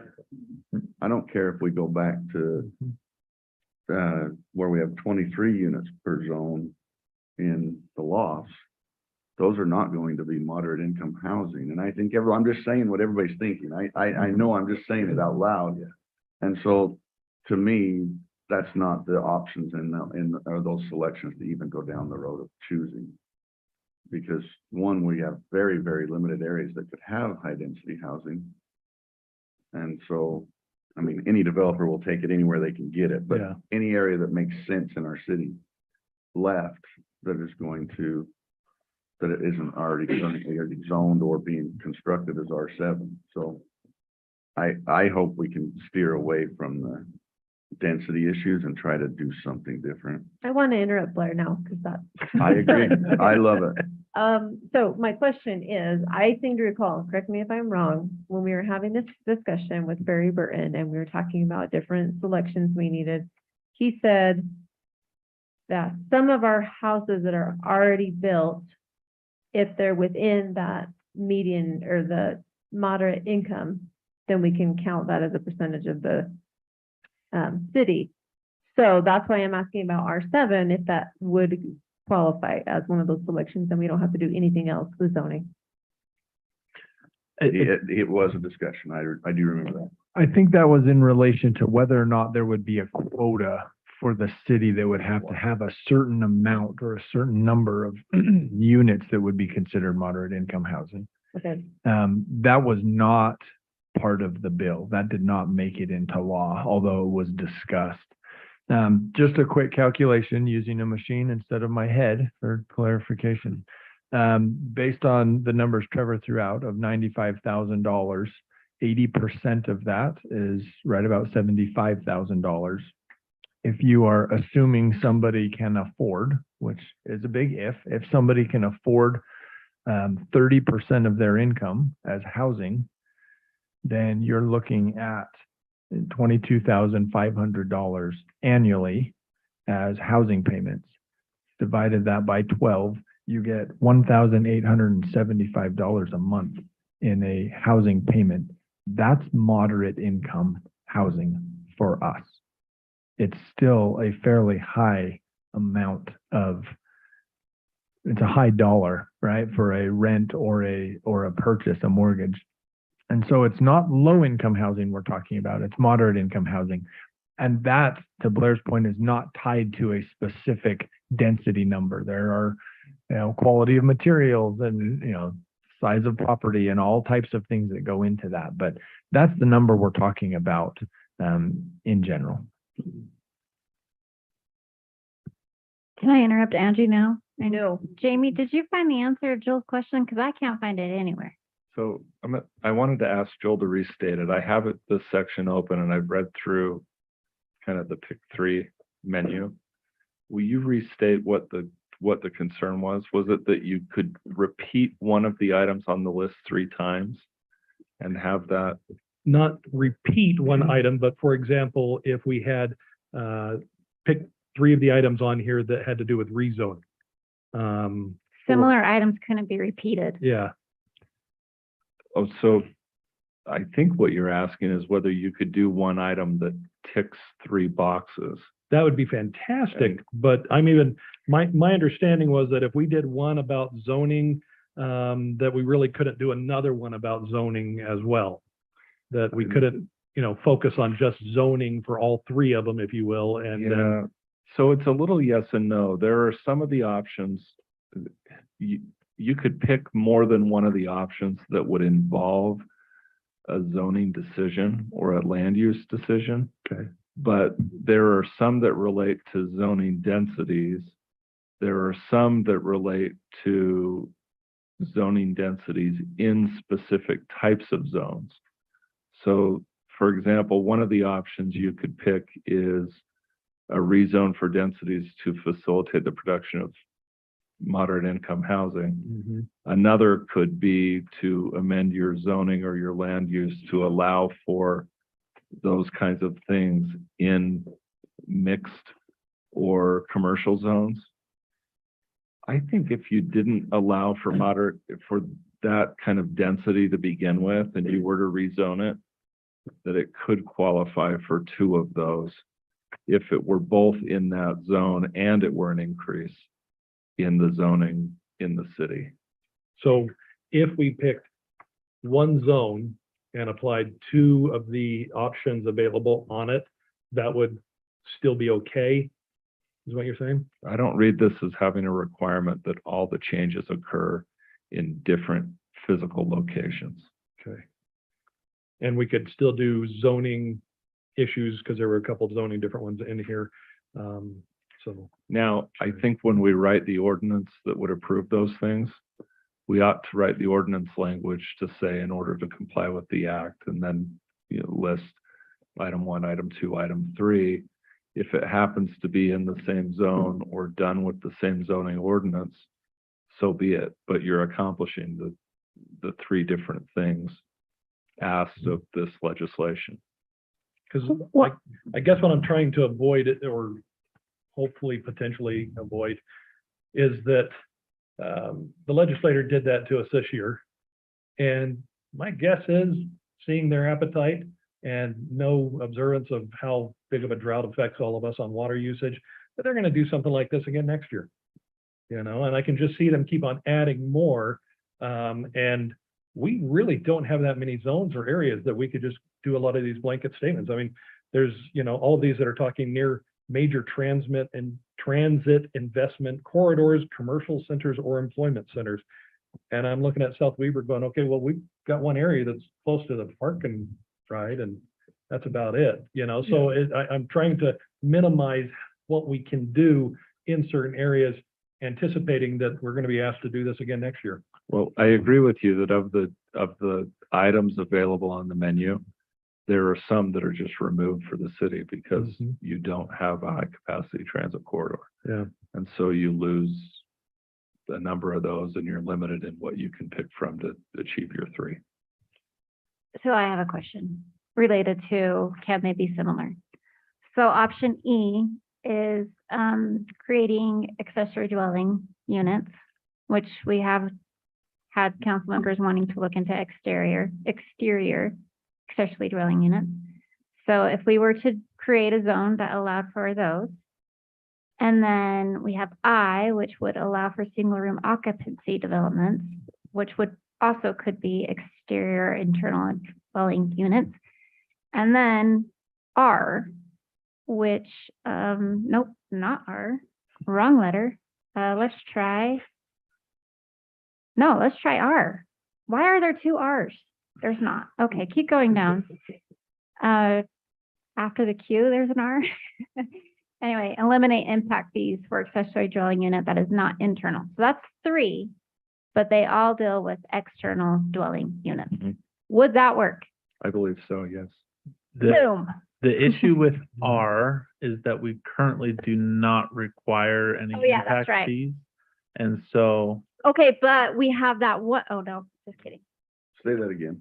we don't currently require impact fees for internal or external accessory dwelling units. So we actually don't allow external accessory dwelling units. And so R doesn't work because the implementation plan for that would be to create an external accessory dwelling unit ordinance and require an impact fee and then remove the impact fee to make that. And why can't we do that? Let's do it. Let's create an impact fee for You external. can answer the question. It's a good question.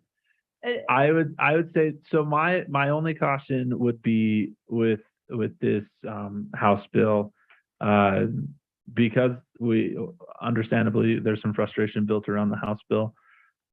I feel as if cities don't in good faith try to meet the state requirement that, and in essence feel like we're thumbing our nose at it, then we. Yeah, they gave us that threat last year when they told us that if we didn't abide by Senate Bill 34, they would come back stricter on us, and 99.8% of us abided by Senate Bill 34. And guess what they did? They created Senate Bill 34 plus.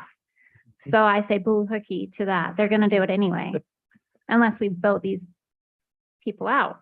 So I don't want to I'll just say for the record that my view is similar to Trevor's on this, that you would technically satisfy the requirements of the legislation, and you can make that choice as a city council to implement an impact fee and then remove the impact fee.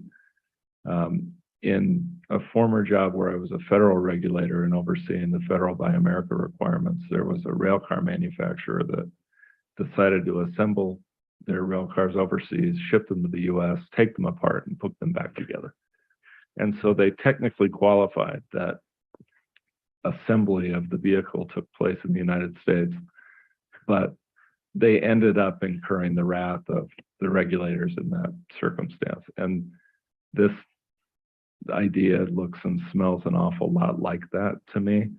I just feel like So I even think if you we just need to be were aware of that risk. to go and change our rezoning and do what they ask, they're still going to come back next year and ask us to do more. I have no doubt of that unless they get voted out. So I have a question though. If we speed, we know what the consequence is, right? You get a ticket and the fine is XYZ. That was So if we do create an impact fee and then we remove our impact fee and we are in compliance and they say that they don't like that, what's the consequence? Like if the city doesn't comply with this to however the legislature approves, what is our consequence? Your consequence is a political consequence, not not a practical consequence. So Blair won't be governor? Dang it. Or that you will. Do it. I'd vote for it. I don't think your risk is a South Weber risk. I think your risk is a broader risk that relates to the tension between the legislature and cities about who makes land use decisions. I think what he's saying, Angie, is there's nothing written in this law that would give us any sort of penalty. But our legislatures up there on the Hill will look at it and be like, oh, they kind of went around the corner here, and therefore we must be harder on them. But please keep in mind that Senator Waldrop did approach all of us at LPC and told us that we need to go back to our cities and tell our cities to get on board, or they're going to institute single, what did they say, Dave? Put you on the spot. Put it so we couldn't have single family zoning on any one lot in the entire state. I mean, it's just bull crap. They're already coming down There harder is on a us. financial element to this as well, that there is money that we receive from the state as a subdivision of the state. And as part of the initial SB 34, that we would be ineligible to receive that money. Not that we receive a lot of that money from the state, but we would become ineligible for it If we don't comply. if we don't comply. But what we're talking about would technically comply. What we run the risk of is them coming back on harder legislation, not running the risk of not complying. Yeah, is that correct? Yeah, I would agree with that. You would technically comply, and if you were deemed ineligible to receive that funding, I think you would have an argument that you've complied and you should receive that funding. I think the view will be that you complied in bad faith, and the consequences will be political, not the direct result of the bill. So can I ask a couple comments and then? Yes, ask a comment and approve something too. Okay, no, I don't want to prove anything. I'll include. I understand and appreciate what the legislature's trying to do, get lower cost housing. I don't know that I agree with their methods of doing it. And I've given this example before, but I don't think what they are asking should apply to a city that is bordered by other cities by a line. What they're asking South Weber to do is something that is not being asked of East Layton. Layton's got all of this area that they could put all this zoning and all the other things. But this community of East Layton that's the same size as South Weber isn't affected, isn't bothered. They don't have to squeeze in their little neighborhoods, extra zoning or extra, residential options. And so, and this is just blowing off steam, I don't think we should be required to abide by these guidelines in the situation we're in. I think there's other cities in the same situation. It makes sense if you're a city that's all isolated or a big, huge city, but it doesn't make sense to me to enforce it upon our little city, because we ran into this a couple years ago where they defined moderate income housing and we did something and then they changed the definition and suddenly we were out of compliance, even though we had done what they'd asked us to do. So my questions are, does existing housing count, or is it only new housing options?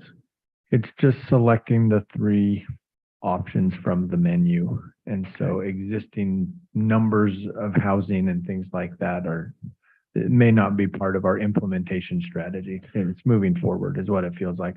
I would like to make it clear that city staff is not trying to advocate for the state in this. We are just trying to present the options of how to comply, and we will take the direction of the council as you see fit. So the other question I have is if we do a zoning, is there a size? And I know this gets to the earlier discussion, we're doing something to technically do it, but a lot of cities currently technically meet the adult businesses zoning, and it's in a very small, undesirable location, but everybody has to have it. And that exists, and nobody's come back and told us wrong. So if we do that, can we make the zoning in an area that is limited? We could have R100. But, oh, by the way, it's only in bottom of the pit, and it's one half acre size, So they can only put 50 in, but, so I know that doesn't meet what the state wants. And I know we have to abide by it, but why can't we push back and just say, let's be reasonable. We have a justification why we're not going to comply with this, because we're not East Layton. We're not south portion of Ogden. Or East Bench of Ogden.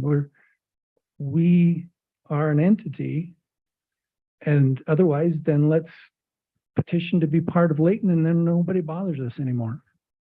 Quinn, you make a good point, because the analogy is, you look at what our, I don't know what you want to call it, our square miles of our city. It's not very big square miles. It's not a very big footprint. Percentage wise, what does Ogden have to do versus Salt Lake City proper versus doing 1 acre is probably the same percentage as them doing a 50 acre place. I think, So, I mean, we have a way to justify doing 1 acre. Just like we did with the adult thing. I mean, I don't think that's, it is still, I get doing it to the intent of the law, not the letter of the law. But there's also areas that just doesn't fit either. no, I completely agree. When you look at South Weaver, it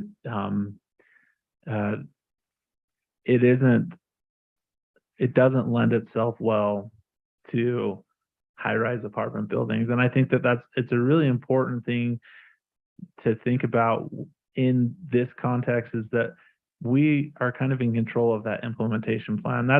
That's one of the benefits of the laws, that there's ambiguity in what the statements are. And so our implementation plan is something that we can tailor to what the city can do and what we feel comfortable in doing. And I feel like that's the way that we can tell the state, this is what we're comfortable doing. This is what we'll try doing. We understand what you're trying to do, but this is how it's going to work in the city. And this is the implementation that we can go. Can I ask a question? No, can I say for the record, I think it's bull crap. No, It is bull crap. I'll second that bull crap.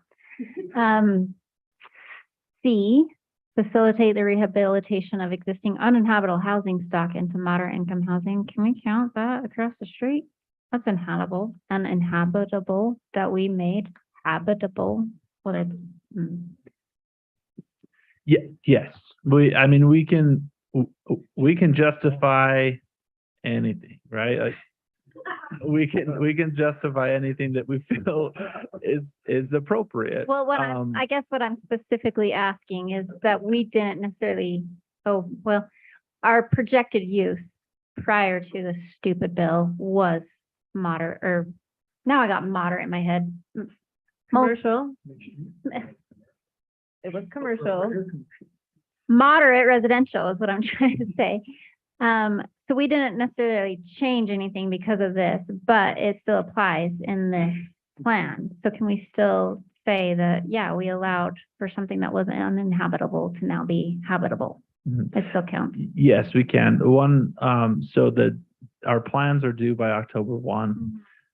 By next October 1, I'm responsible for sending in a report on what we have done.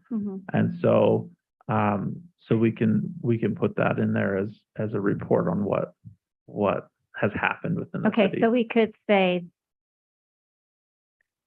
technically that rather than leave it commercial, we allowed it to go to housing and make it habitable. So that's one of our critiques. And then we don't have to create impact fees to take impact fees alone. We just create exterior auxiliary dwelling. Minor clarification on C, as you read it, is demonstrate investment in. And I don't know that the city has an investment in that property. You have, I was looking at you the have previous made, one. yeah. Sorry, my bad. There's the rezone commercial to facilitate residential. So it would tick that box. Which letter is that? B. B. Is that B? No, well, B can be one of them. It would be more specifically strategy F. Oh, F. Oh, okay. That's not near major transit. Yeah, why is that bolded? Is that the change on that? I mean, it's near our major transit corridor. We only have one and it's on it. Commercial centers is another that we can say that it was a previous commercial center. What about the Gateway project? Is that something that the Gateway project would fall under one of these choices, right? That we allowed for that to come? Mhm. Okay. So just so I understand, how long until we have to make a decision on which three? We need a decision prior to October 1, so I can submit the report on October 1. So September 23rd is the final meeting date in September. So if you want to noodle it on for a month, or if you want to talk Well, I about it guess again that's the next week and then question the week is that after. Since this is the last item on the agenda, do we want to go through these and figure out which ones we want to do tonight?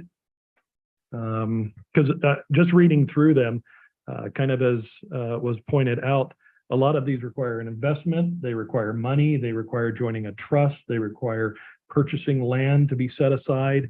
I mean, it's easy to say that most of these we do not have the capability of doing.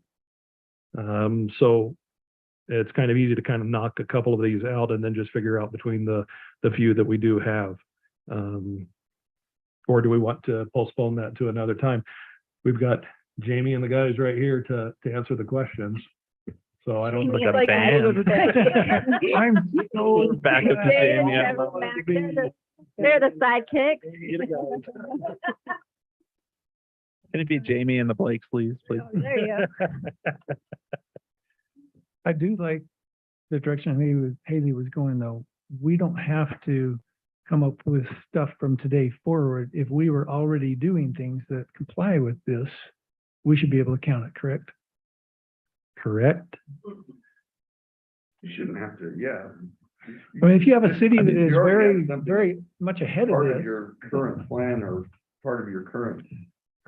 Your observation and complaint has been stated in council meetings for just about every city my firm represents. And there's no causation there. It just, I unfortunately read the statute as being prospective, and I don't think it allows you to take credit for things that are already underway. And so That is so stupid. I think How about since the bill took effect? the crux is Yeah, that hold the on. annual Hold on. report. No, I think that That's a makes, good there's a question. difference. There is a If difference. you've started something before the bill took effect, I would agree with you. If you started something since the bill took effect, whether it was an open discussion in this meeting or not, I think it could still be counted. I'm open to that idea. Thank you. Let's, as Yeah, we good draft our justification. report, let's think about that. Let me read this and have a conversation in my office kind of internally and make sure I'm comfortable with that. But Jamie, No, I agree with my conclusion. All in favor? This one's hard. Yeah. This one's just hard. The way it's written's hard. The way to implement it is hard. And I think if you did something in good faith that ticked one of these boxes, and there's a way we can include it in the report and continue the implementation of that, then we ought to take credit for it, just as a practical thing. The mayor and I were at Legislative Policy Committee last week, and representation from Department of Workforce Services, who's been tasked with the reporting and administration of this process, was there to answer questions. And those cities that were in attendance really asked some tough questions and pushed back. But one of the takeaways for me, at least, was that those that are administering the bill, not necessarily those that drafted it, are very much in the service mode. And they made it clear that if cities, in good faith, or were trying to comply and putting things in their plan, in their report here by October 1 that we submit, that if they look at that and say, this isn't quite there, or that's not quite right, that they'd be willing to have conversation and work through that on an administrative level, again, not a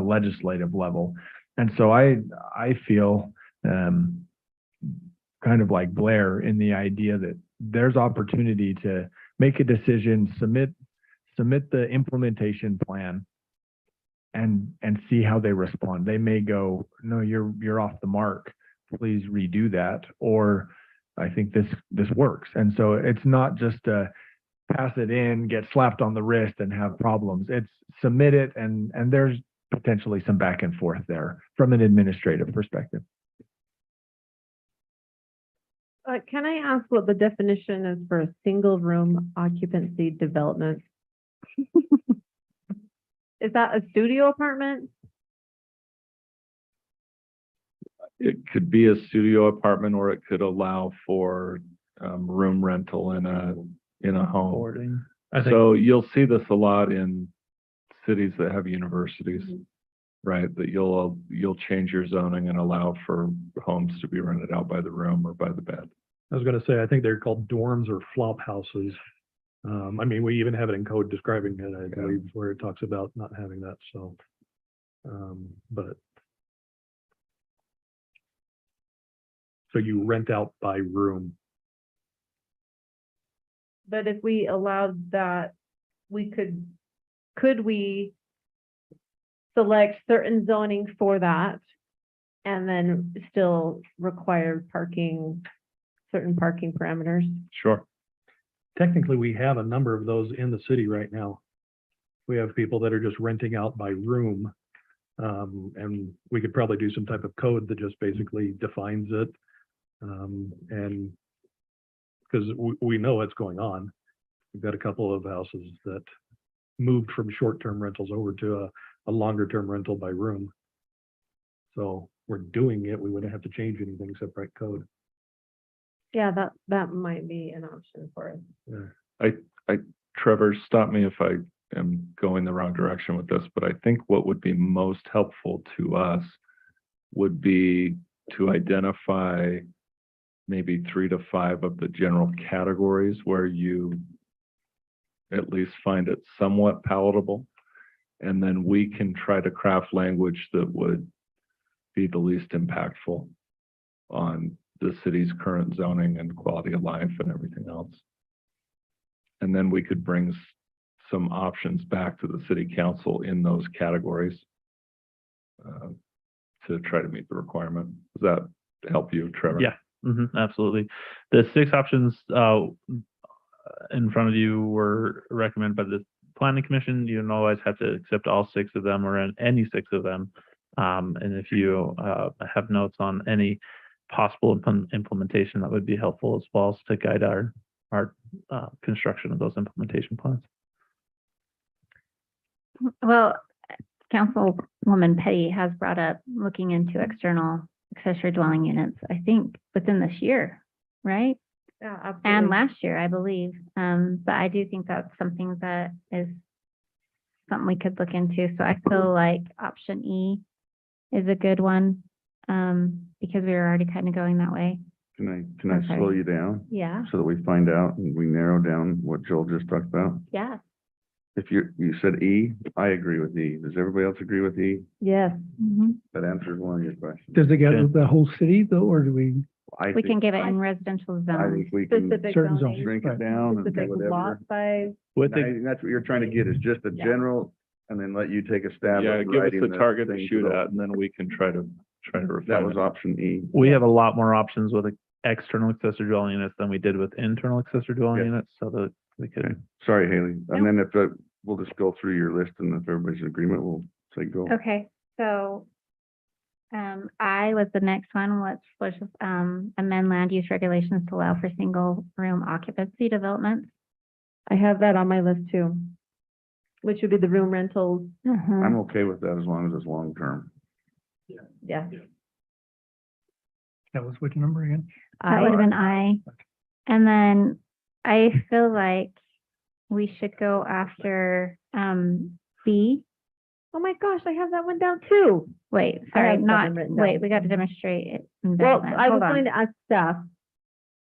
We have different projects in our capital facilities plan for like water lines. Specifically in the budget, it mentions the pipeline project for Cornea Drive. Does that count? I feel pretty confident with our capital facilities plan and our impact fee facilities plan that those are really good documents to guide that rehabilitation or expansion of infrastructure to facilitate moderate income housing growth. And so I feel as if you look at the implementation plan, it's continuously update each cap facilities plan, impact fee facilities plan, and general plan to account for new growth and potential growth. I feel like that's an ongoing thing that we can demonstrate every year that we're doing that. For Okay. example, we've got stormwater transportation already going this year that we could report. So if we could go on that, the other one I was gonna say was G and call the Gateway Project as a qualification of that. We didn't allow for higher density, but we did allow for residential development in a commercial or mixed use zone near a major transit investment corridor. It's major for us. It's not major in any other city's description, but that's Well, that's what you So have, the- that's what you have to consider major. The transit corridors, they define that They do as define those it. with BRTs or rail stops. So eventually there will be a BRT, but it doesn't count as a major transit corridor yet. A bus rapid transit, So- right? G wouldn't So- work there. Does F work? But if it has commercial centers and economic centers, then it. F But we do would- have buses at the park and ride, do we not? But couldn't you We just, have buses, but we don't have bus rapid transit couldn't lines. you just go to that and say, we have all these things, but we don't even have these in our city? I mean, that, I don't know how you do that. It's in our most, I mean, they'd have to take some kind of exception. to Well, what I you think said is. with option F, that's Yeah, where, F would be fine. Yeah. that's because it gives the commercial centers and that's our commercial center, right? And so, so I feel like F would fit a little bit better than G, but. Okay. Yeah, if we can use what we've already implemented, that's what I say we go for. So we have B, E, F, and I. B, E, F, and I. Those are the ones that we did. F and I. That's a good acronym for this, I think. I'm good So with we, it. we need 3. We will do no more than 3.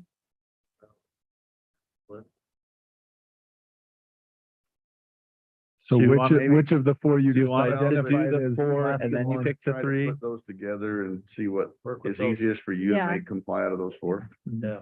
Yeah, we can do that. I feel like there's some good, I feel like that's some good stuff to work with. Okay, can I ask the council then? What if we create an impact fee for our external accessory units? So I think, A reasonable impact fee? that brings, sorry, am I And cutting you then- off? No, well, Oh. then we can implement it for a while and then, Take it out. I think that that's something that we need to consider because we did talk about accessory when we were talking about it was Wayne. Accessory dwelling units for our internal. One of the reasons why we didn't pursue external was because there is no impact fee. And so you have, not that I think that we would have that many, but let's just say that 100 homes in the city decided to do an external dwelling unit. That's 100 people that aren't paying into impact fees at all, but it is a new building, so to speak. But I think it's worth discussing for sure if we create something or discuss something and maybe take it back.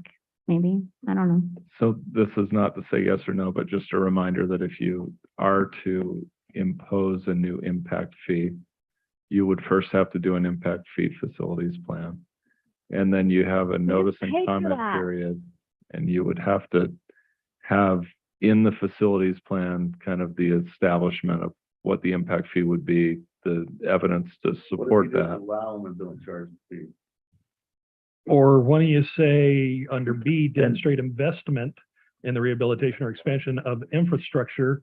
And And that would count be storm easier to drain. achieve. Yeah. Because we've got an investment going into storm drain that we're definitely investing a lot of money in. That we just I think you decided to just do have tonight, I right? think It you just wasn't- have a well, practical yeah, problem well, with impact fees. Again, if That- we're going. that you can't get it in Date place of- before October 1. well, the only reason I was suggesting that would be if next year they come back and say, waive it, but that's fine. B, E, F, and I. I was hoping you'd say that one. Okay, good. One just last question, if I can, sorry. Is it possible to submit an exception request? No, No, I don't believe there's a provision for. They There's no allow for provision in the property law. tax, they allow for all these other things, exception requests. And we, I looked for that in the I bill. think that there's a clause that we can say, please exempt us from this well, law. not for this bill, but just in general. Just a general exception for If, South Weaver. if laws Statewide. are thrown out by the legislature and nobody can question them, we have to march and do them, then it's not a right government system. It's a dictatorial system. I'm all in with Quinn. So whether or not they allow it, I would love to propose an exception request to them and say, if you're gonna dictate stuff to us as a city, then we can implement as a percentage, like Blair was saying, compared to larger cities. That's a note for your legislature there, Gwen, and I agree with you. Senator Waldrop, who sponsored this, did step down. He is not going to be in the legislature. He stepped down one day before the primary. So he didn't win his primary either. Anyway, interesting fact. Oh, that's a good point. So, I just want to throw in one more for at least consideration, and that is H. Amend land use regulations to eliminate or reduce parking requirements for residential development where a resident is less likely to rely on the resident's own vehicle, such as residential development near major transit or senior living facilities. We actually have a senior living facility here in town, and I believe there's some construction that may be coming in there. I don't know what parking requirements it is since it's all residential, but that is one that, I mean, it's one of the few things on this list that we do have is a senior living center, so. Bill. It's built, but it's saying amend the But if we were regulations to, to like- eliminate it for the new construction going If we near it. were to amend to our city zone for our, parking for our 55 plus or our patio homes. Yeah. Or, I don't know. I don't like that. I hate reducing parking. One of the reasons why that wasn't included in, as an option was that we just We redid just our increased parking it. ordinance, and so, which increased the parking requirements for some of those. But we didn't do it for this purpose. You're absolutely One of the correct. few We ones, can, I'm just saying. we can, yeah.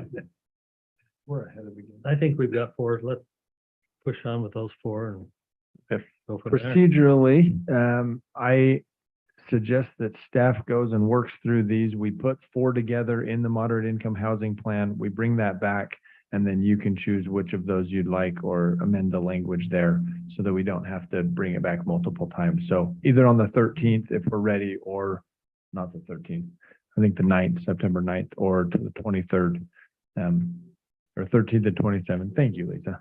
I No, really what's- don't understand, like, most of Utah is rural. I mean, you get like into eastern Utah, western Utah, like, Some How of are those these are, guys are this even- applies to, I think, 85 cities that were specifically listed.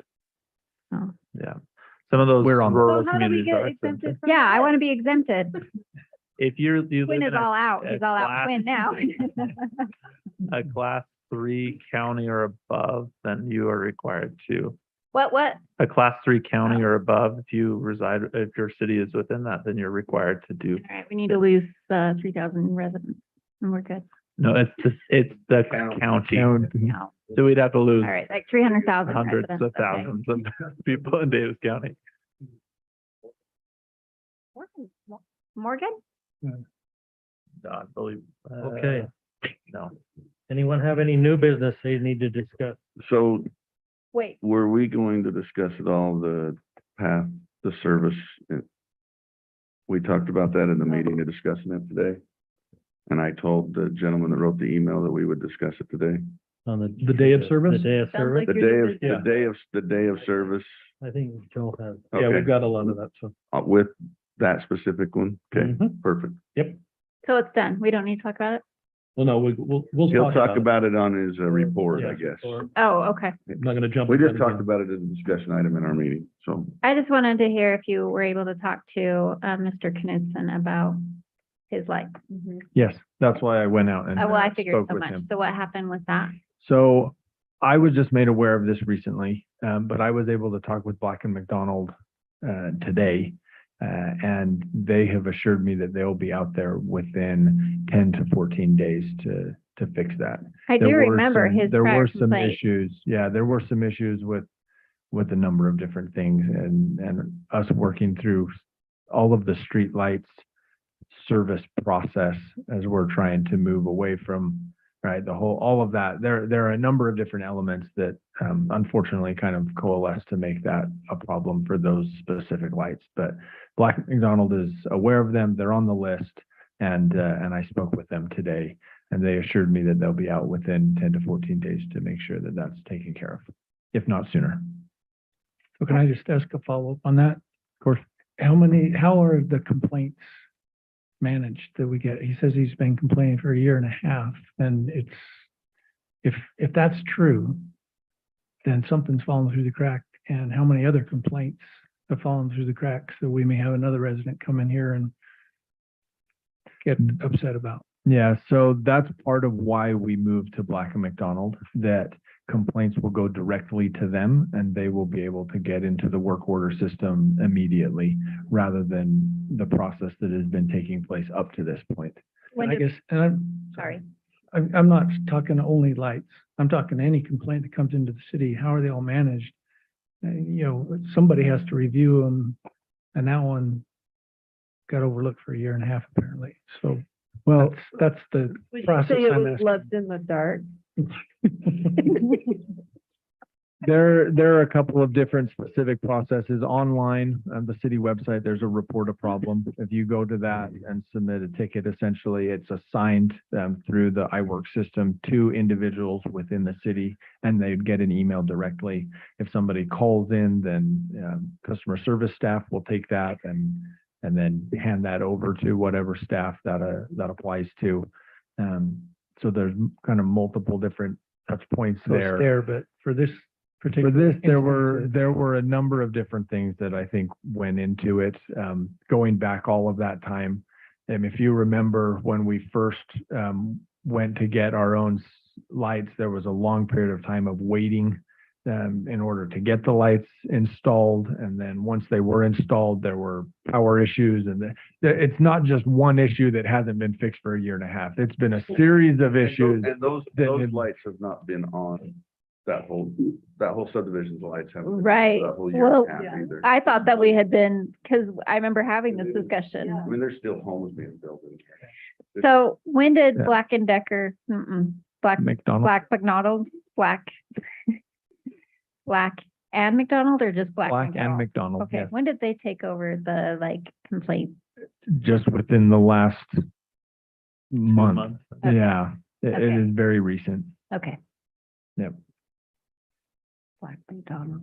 So when they come out, are they gonna take care of more than just that? Because I think I've had several Doing it ongoing. Right, residents, they will be ongoing. They will be our streetlights management all team. streetlights. So when there are problems with city-owned streetlights, they will be involved. If they're Rocky Mountain Power-owned streetlights, then we'll have to work through them still. The majority of the. But- Rocky Mountain. But do we have someone that's following up to make sure they do that? Yes, that's a lesson learned through, again, this series of unfortunate events of learning how that interaction is going to work and who's going to be on top of those work orders and whatnot. To follow up when we get information, we pass it to them, and then making sure that the work gets done. Sorry, Blair, I have to go back. When you said that they haven't had power, this is the same neighborhood when Wayne at ULCT went and got a Rocky Mountain Power guy and was like, go turn those lights on, even though it was our own street lights. There was something with Rocky Mountain Power. It was part of that subdivision Uh-huh. and Old Maple Farms Right. and Hidden So Valley. they should have been turned on by Yeah, now. but that wasn't. That a was year and a half different. ago. That was, it's been a year and a half? Man, I guess I'm getting older than that. Okay. The only reason I ask for the checks and balances is I know people that have service contracts, sometimes doesn't always get Right, we Squeaky as wheel a gets city need to manage that contract, right? They say they're gonna be out here, we need to make sure we oversee that. Yes. Yeah, exactly right. Okay, any other new business items? Anyone have? Let's go. Council reports in. Are you? Okay. First of all, we did talk today about the day of service, and what we could do on it. The city has a list of projects, that can be done. We've added a couple more to it, but, I believe, Dave was saying that he would be able to get that list out to us. I plan on emailing that out tomorrow. So by tomorrow, we'll be able to have a list not only for them, we're looking at posting it online and also making it available to the entire city that wants it, including some of the larger organizations like the stake and a few of these others. But really, it's a great opportunity for anybody out there that wants to just, whether it's by family or by group or by any club, just to come into the city, call the city, find things on that list. We can email it out to them. And on that day of service, kind of pitch in and do a couple of projects that can help out. We do have small projects, we have large projects. So it is a first come, first served basis. So if you want the best of them, you might want to contact the city as quickly as possible. September 10th. September 10th. So we also talked again about the adopt a park policy that we're going to be doing. We have a number of areas and items that is going to be listed that you can adopt. We're hoping for 3-month or 6-month commitments to it. And anything from just weeding the area on some of the big areas like the Memorial Park, or if so desired, y'all could even plant extra flowers or do any of these kind of things to just beautify the city. And we do have that. Yeah, that one is definitely a chance for the citizens to help out so that we don't have to raise budget for somebody to do this kind of work for us. So in times of tough, it would be good to have the city help. And then kind of a reminder, I don't know if everybody does know it or not out there, but the train club down at the Canyon Meadows Park about every other week offers rides for a donation. It's a wonderful little time for everyone to go down there and spend a little bit of time seeing the track and riding the train, and the kids enjoy it. So don't forget that. And the final one, it really isn't necessarily part of the Parks and Recreation. It's more to do with the high speed of, again, many of our residents. And I would just ask that when Davis County comes to report again for their quarterly, that they actually do list the number of speeding tickets that have been written. And I would like to see that over the last quarter, since last time, to see that the tickets are actually increasing, which would mean that the patrols in the neighborhoods also would be increasing. Again, I'm not worried about the lower level, but definitely the people that went down my street just the other day so fast that they couldn't even make the turn at the top of 2100 and kind of slid over into the other side of traffic and hit the curb, that they might start slowing down before they kill somebody, especially now that school has started again. So I think that definitely needs to be kind of high on the reporting so we can track it. So can I go back to your day of service? Yes, please. Would you like me to refer Mr. Coombs to you?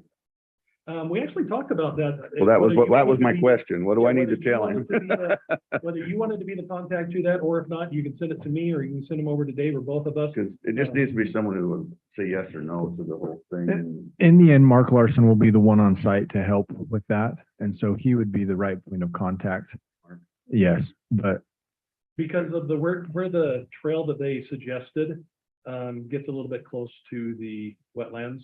So we would rather have somebody there who can kind of watch and guide. And Because their proposed plan is now, I mean, it needs to be moved because it's going right through the middle of the wetland. yeah, And I get all that.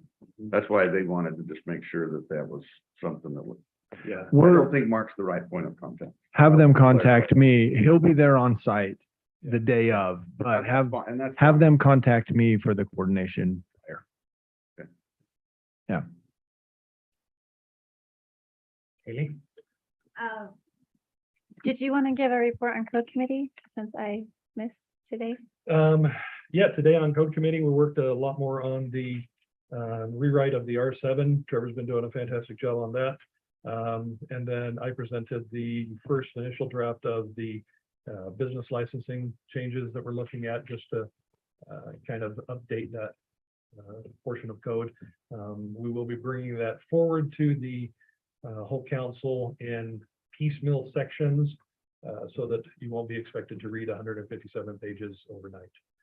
And we will vote on just the different groups as we go through it. But it addresses a lot of the issues that we've been having, and as you see that, then we can make any changes as necessary. But I think we've learned a lot of good lessons from others out there that have already ran into the problems that we may approach someday. So Do you guys have a timeline on when we will see that R7, or do you have a deadline you've committed to yourself, or? we have, but we're not going to tell you. Trevor? Well, We're hoping to have a preliminary discussion with the planning commission, coming up in September if everything can get buttoned up. And then, so then it would be public hearing with the planning commission in October, and then get city council and, either late October if we want to hear it on the next meeting, or early November. thank you for the information, Trevor. You want it earlier? And I mean, No. that seriously. I just wanted to make sure we had a deadline on it. Well, I have a question on that. Do we want to do it earlier, considering that it would be good to make it available for the Gateway project, which is the reason why we're in part revisiting it? We have time to do a public hearing for it, at the planning commission. My only hesitation would be, I worry that there would be a lot of conversation around the R7 code, that they may want more time to process it, but I'm up to your suggestions on how fast you want to move it through the process. Who's they? The planning PC. commission. Oh, okay. And you're saying that they're not going to be able to keep up with it, or? No, I just think, Sure. Sorry. no, I just think, with the sensitive nature of the R7 zone, it may be behooving us to take our time through it, to make sure that the residents feel fully, their voices fully heard. There's an opportunity for processing any amendments that maybe need to be added, that sort of thing. But if we want to move it faster, I'm open to that, but that's my conservative guess on the timeline. Okay. Anything else, Amy? I don't have anything to report on. I just wanted to remind everybody about the day of remembrance. Can we get that information on the website? I haven't seen it. Davis County Fairgrounds. And I don't know the date. It's over September 11th. We did get our city pictures, whatever, over. So go over, and it really is, take your kids. It's really a phenomenal setup. Are you able to do that meeting on the 31st? Did you get that email from the mayor? You're both looking at me, August 31st. Yeah. 9 a.m. I know what email you're talking about. I need to check Okay. and see.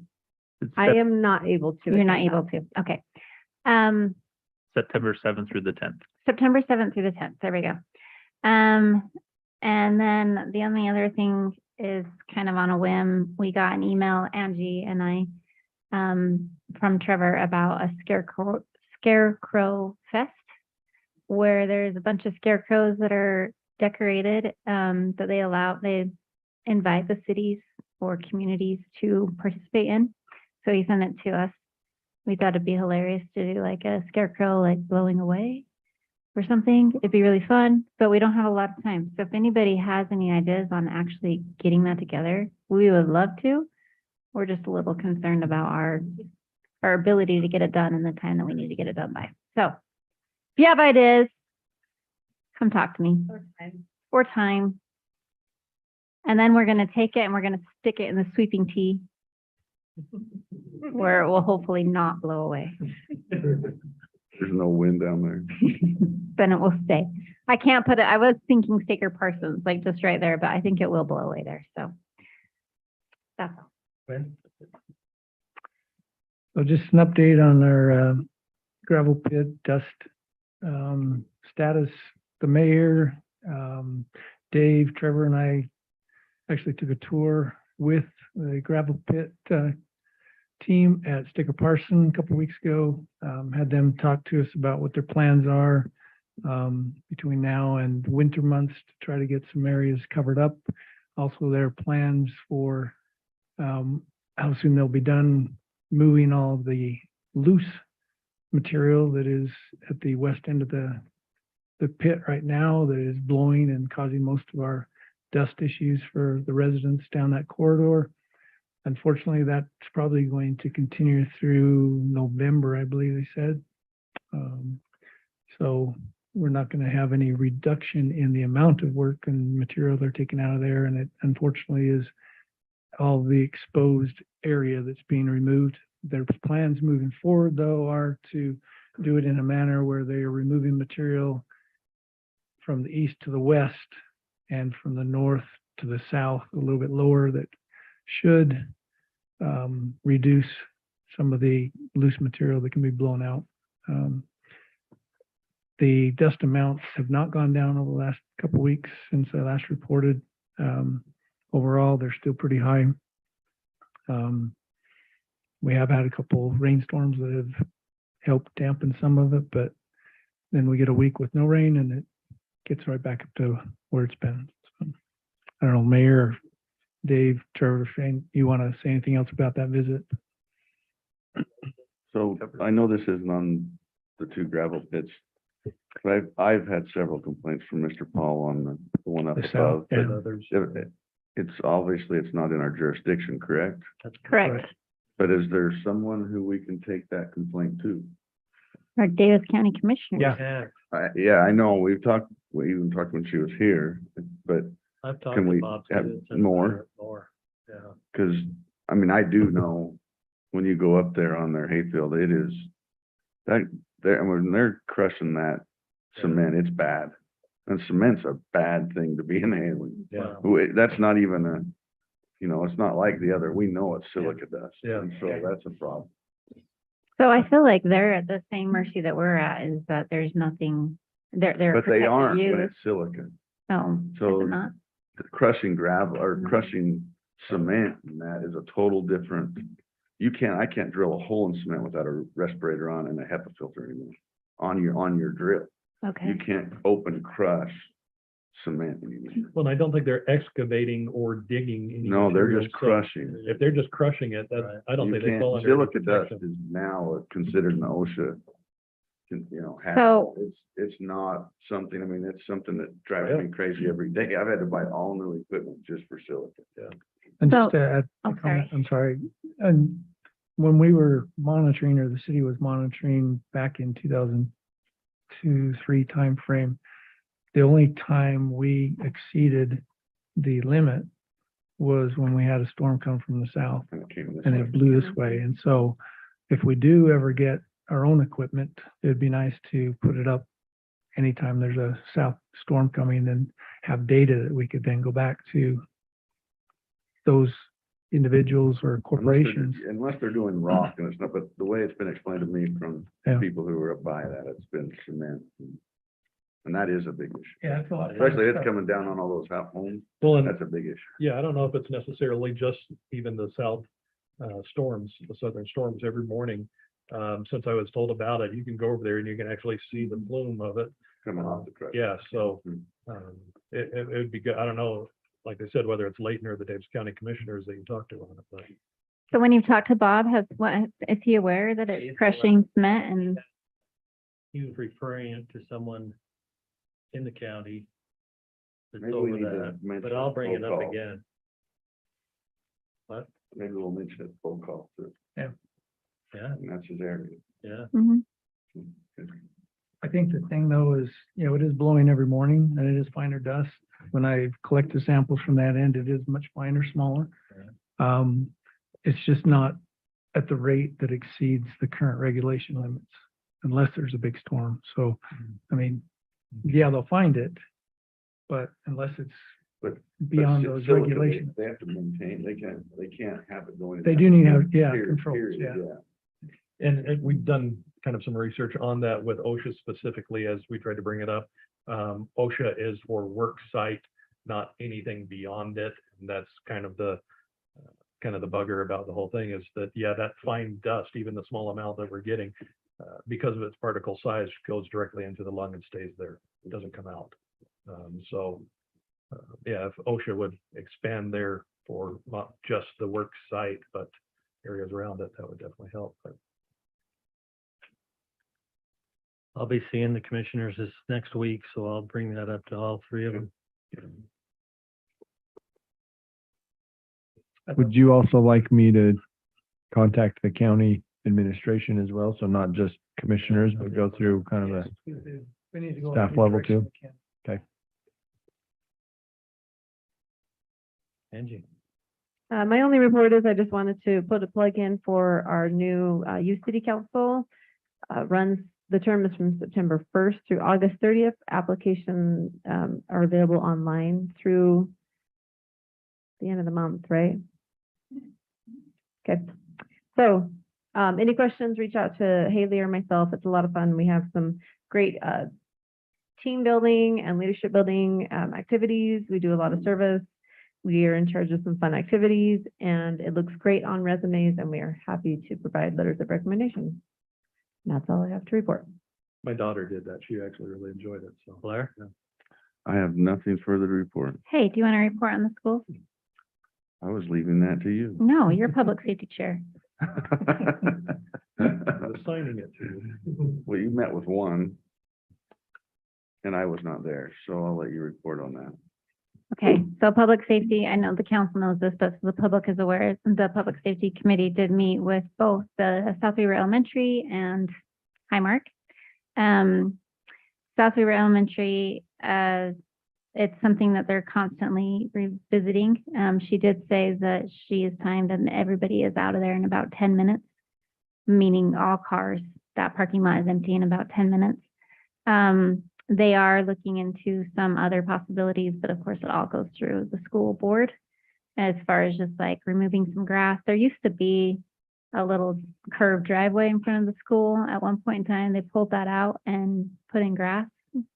It would be really helpful for them to have that back. But I did get, in addition to our comments today, I did get an email from some families that are on what is just west of the K2 building. What road is that? 1160.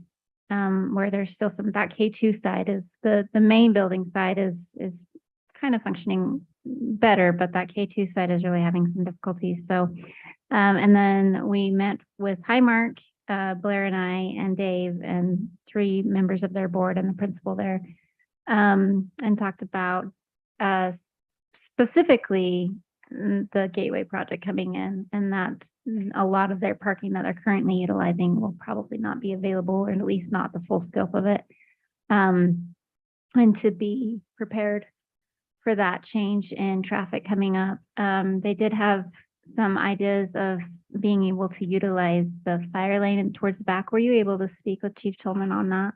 I have, yes, and we need to arrange probably a meeting with Okay. Highmark and the fire department to be able to talk through the details, but yeah, that ball is rolling. Okay, so that would allow a little bit more people off of the street and into the parking lot, which is where they kind of need to be. So just know that as a council, we are aware of the traffic of Highmark and the potential problems that the development of the Gateway project will be bringing in, and we'll do our best to monitor it. They did ask for DCSO to be present to kind of help slow down people. Were we able to reach out to DCSO on that?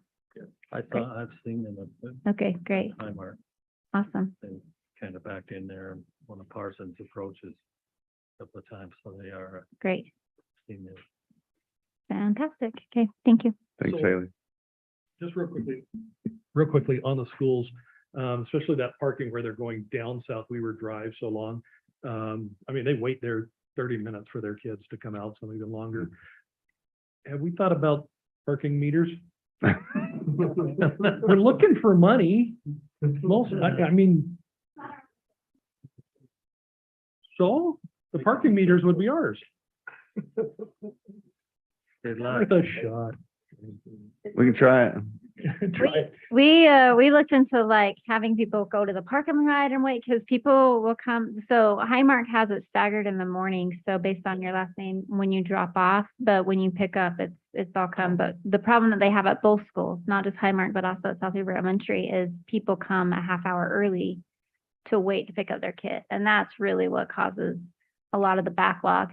But it was, I mean, getting those kids to walk from Highmark across Maverick, and I mean, we talked about maybe putting crossing guards or other things. I mean, I'm not sure what we're going to need to do, and we may need to wait until the development comes in to really know how much it's going to affect it. But And I think they're willing to be proactive about it Mhm. as well. I They were. was surprised. So they were very willing I wasn't to. at both of them, but I think they all are willing to do whatever it takes. Yeah, they were all very great to work with, and were very welcoming of our information and feedback. At Highmark, do you think there's any chance or any possibility of that vacant lot that Dan Murray has until he gets a development going there, that he would allow the school to use that?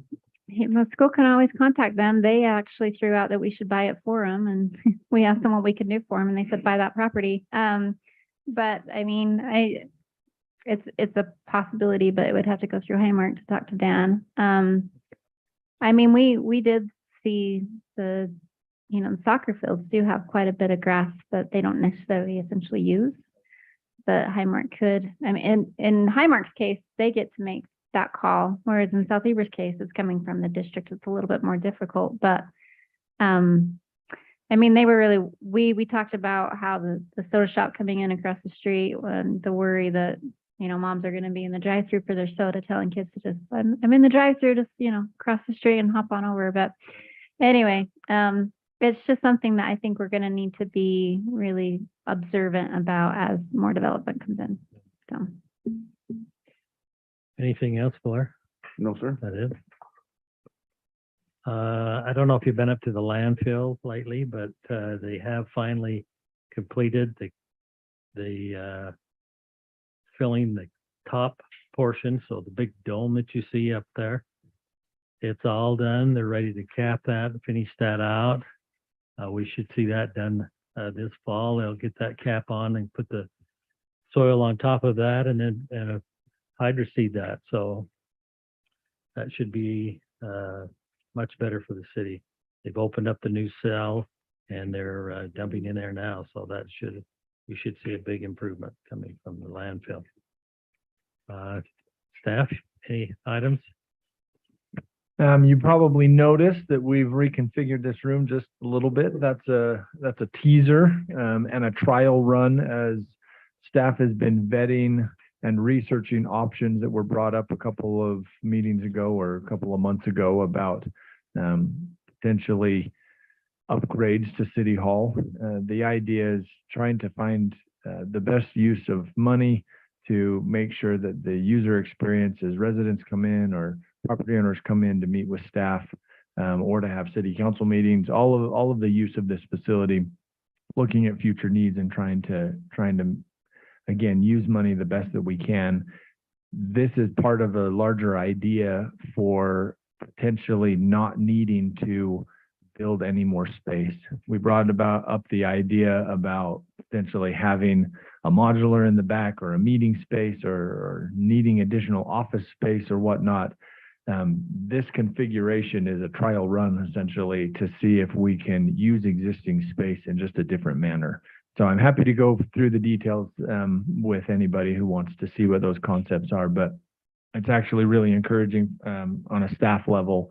It feels like if this is doable, then we might be able to really reduce the potential cost to do the refresh that we've talked about for City Hall. So real credit goes to Trevor and to Marin and to Mac, who've done a lot of the research there and the legwork. And so, again, if you have questions, I'm happy to give you details, but this is part of a larger trial experience that hopefully can save us a bunch of money.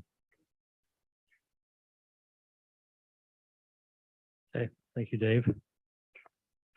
Nothing else, I'll ask for a motion to adjourn. Mayor, I make a motion, we adjourn. Second, Second. all in favor, say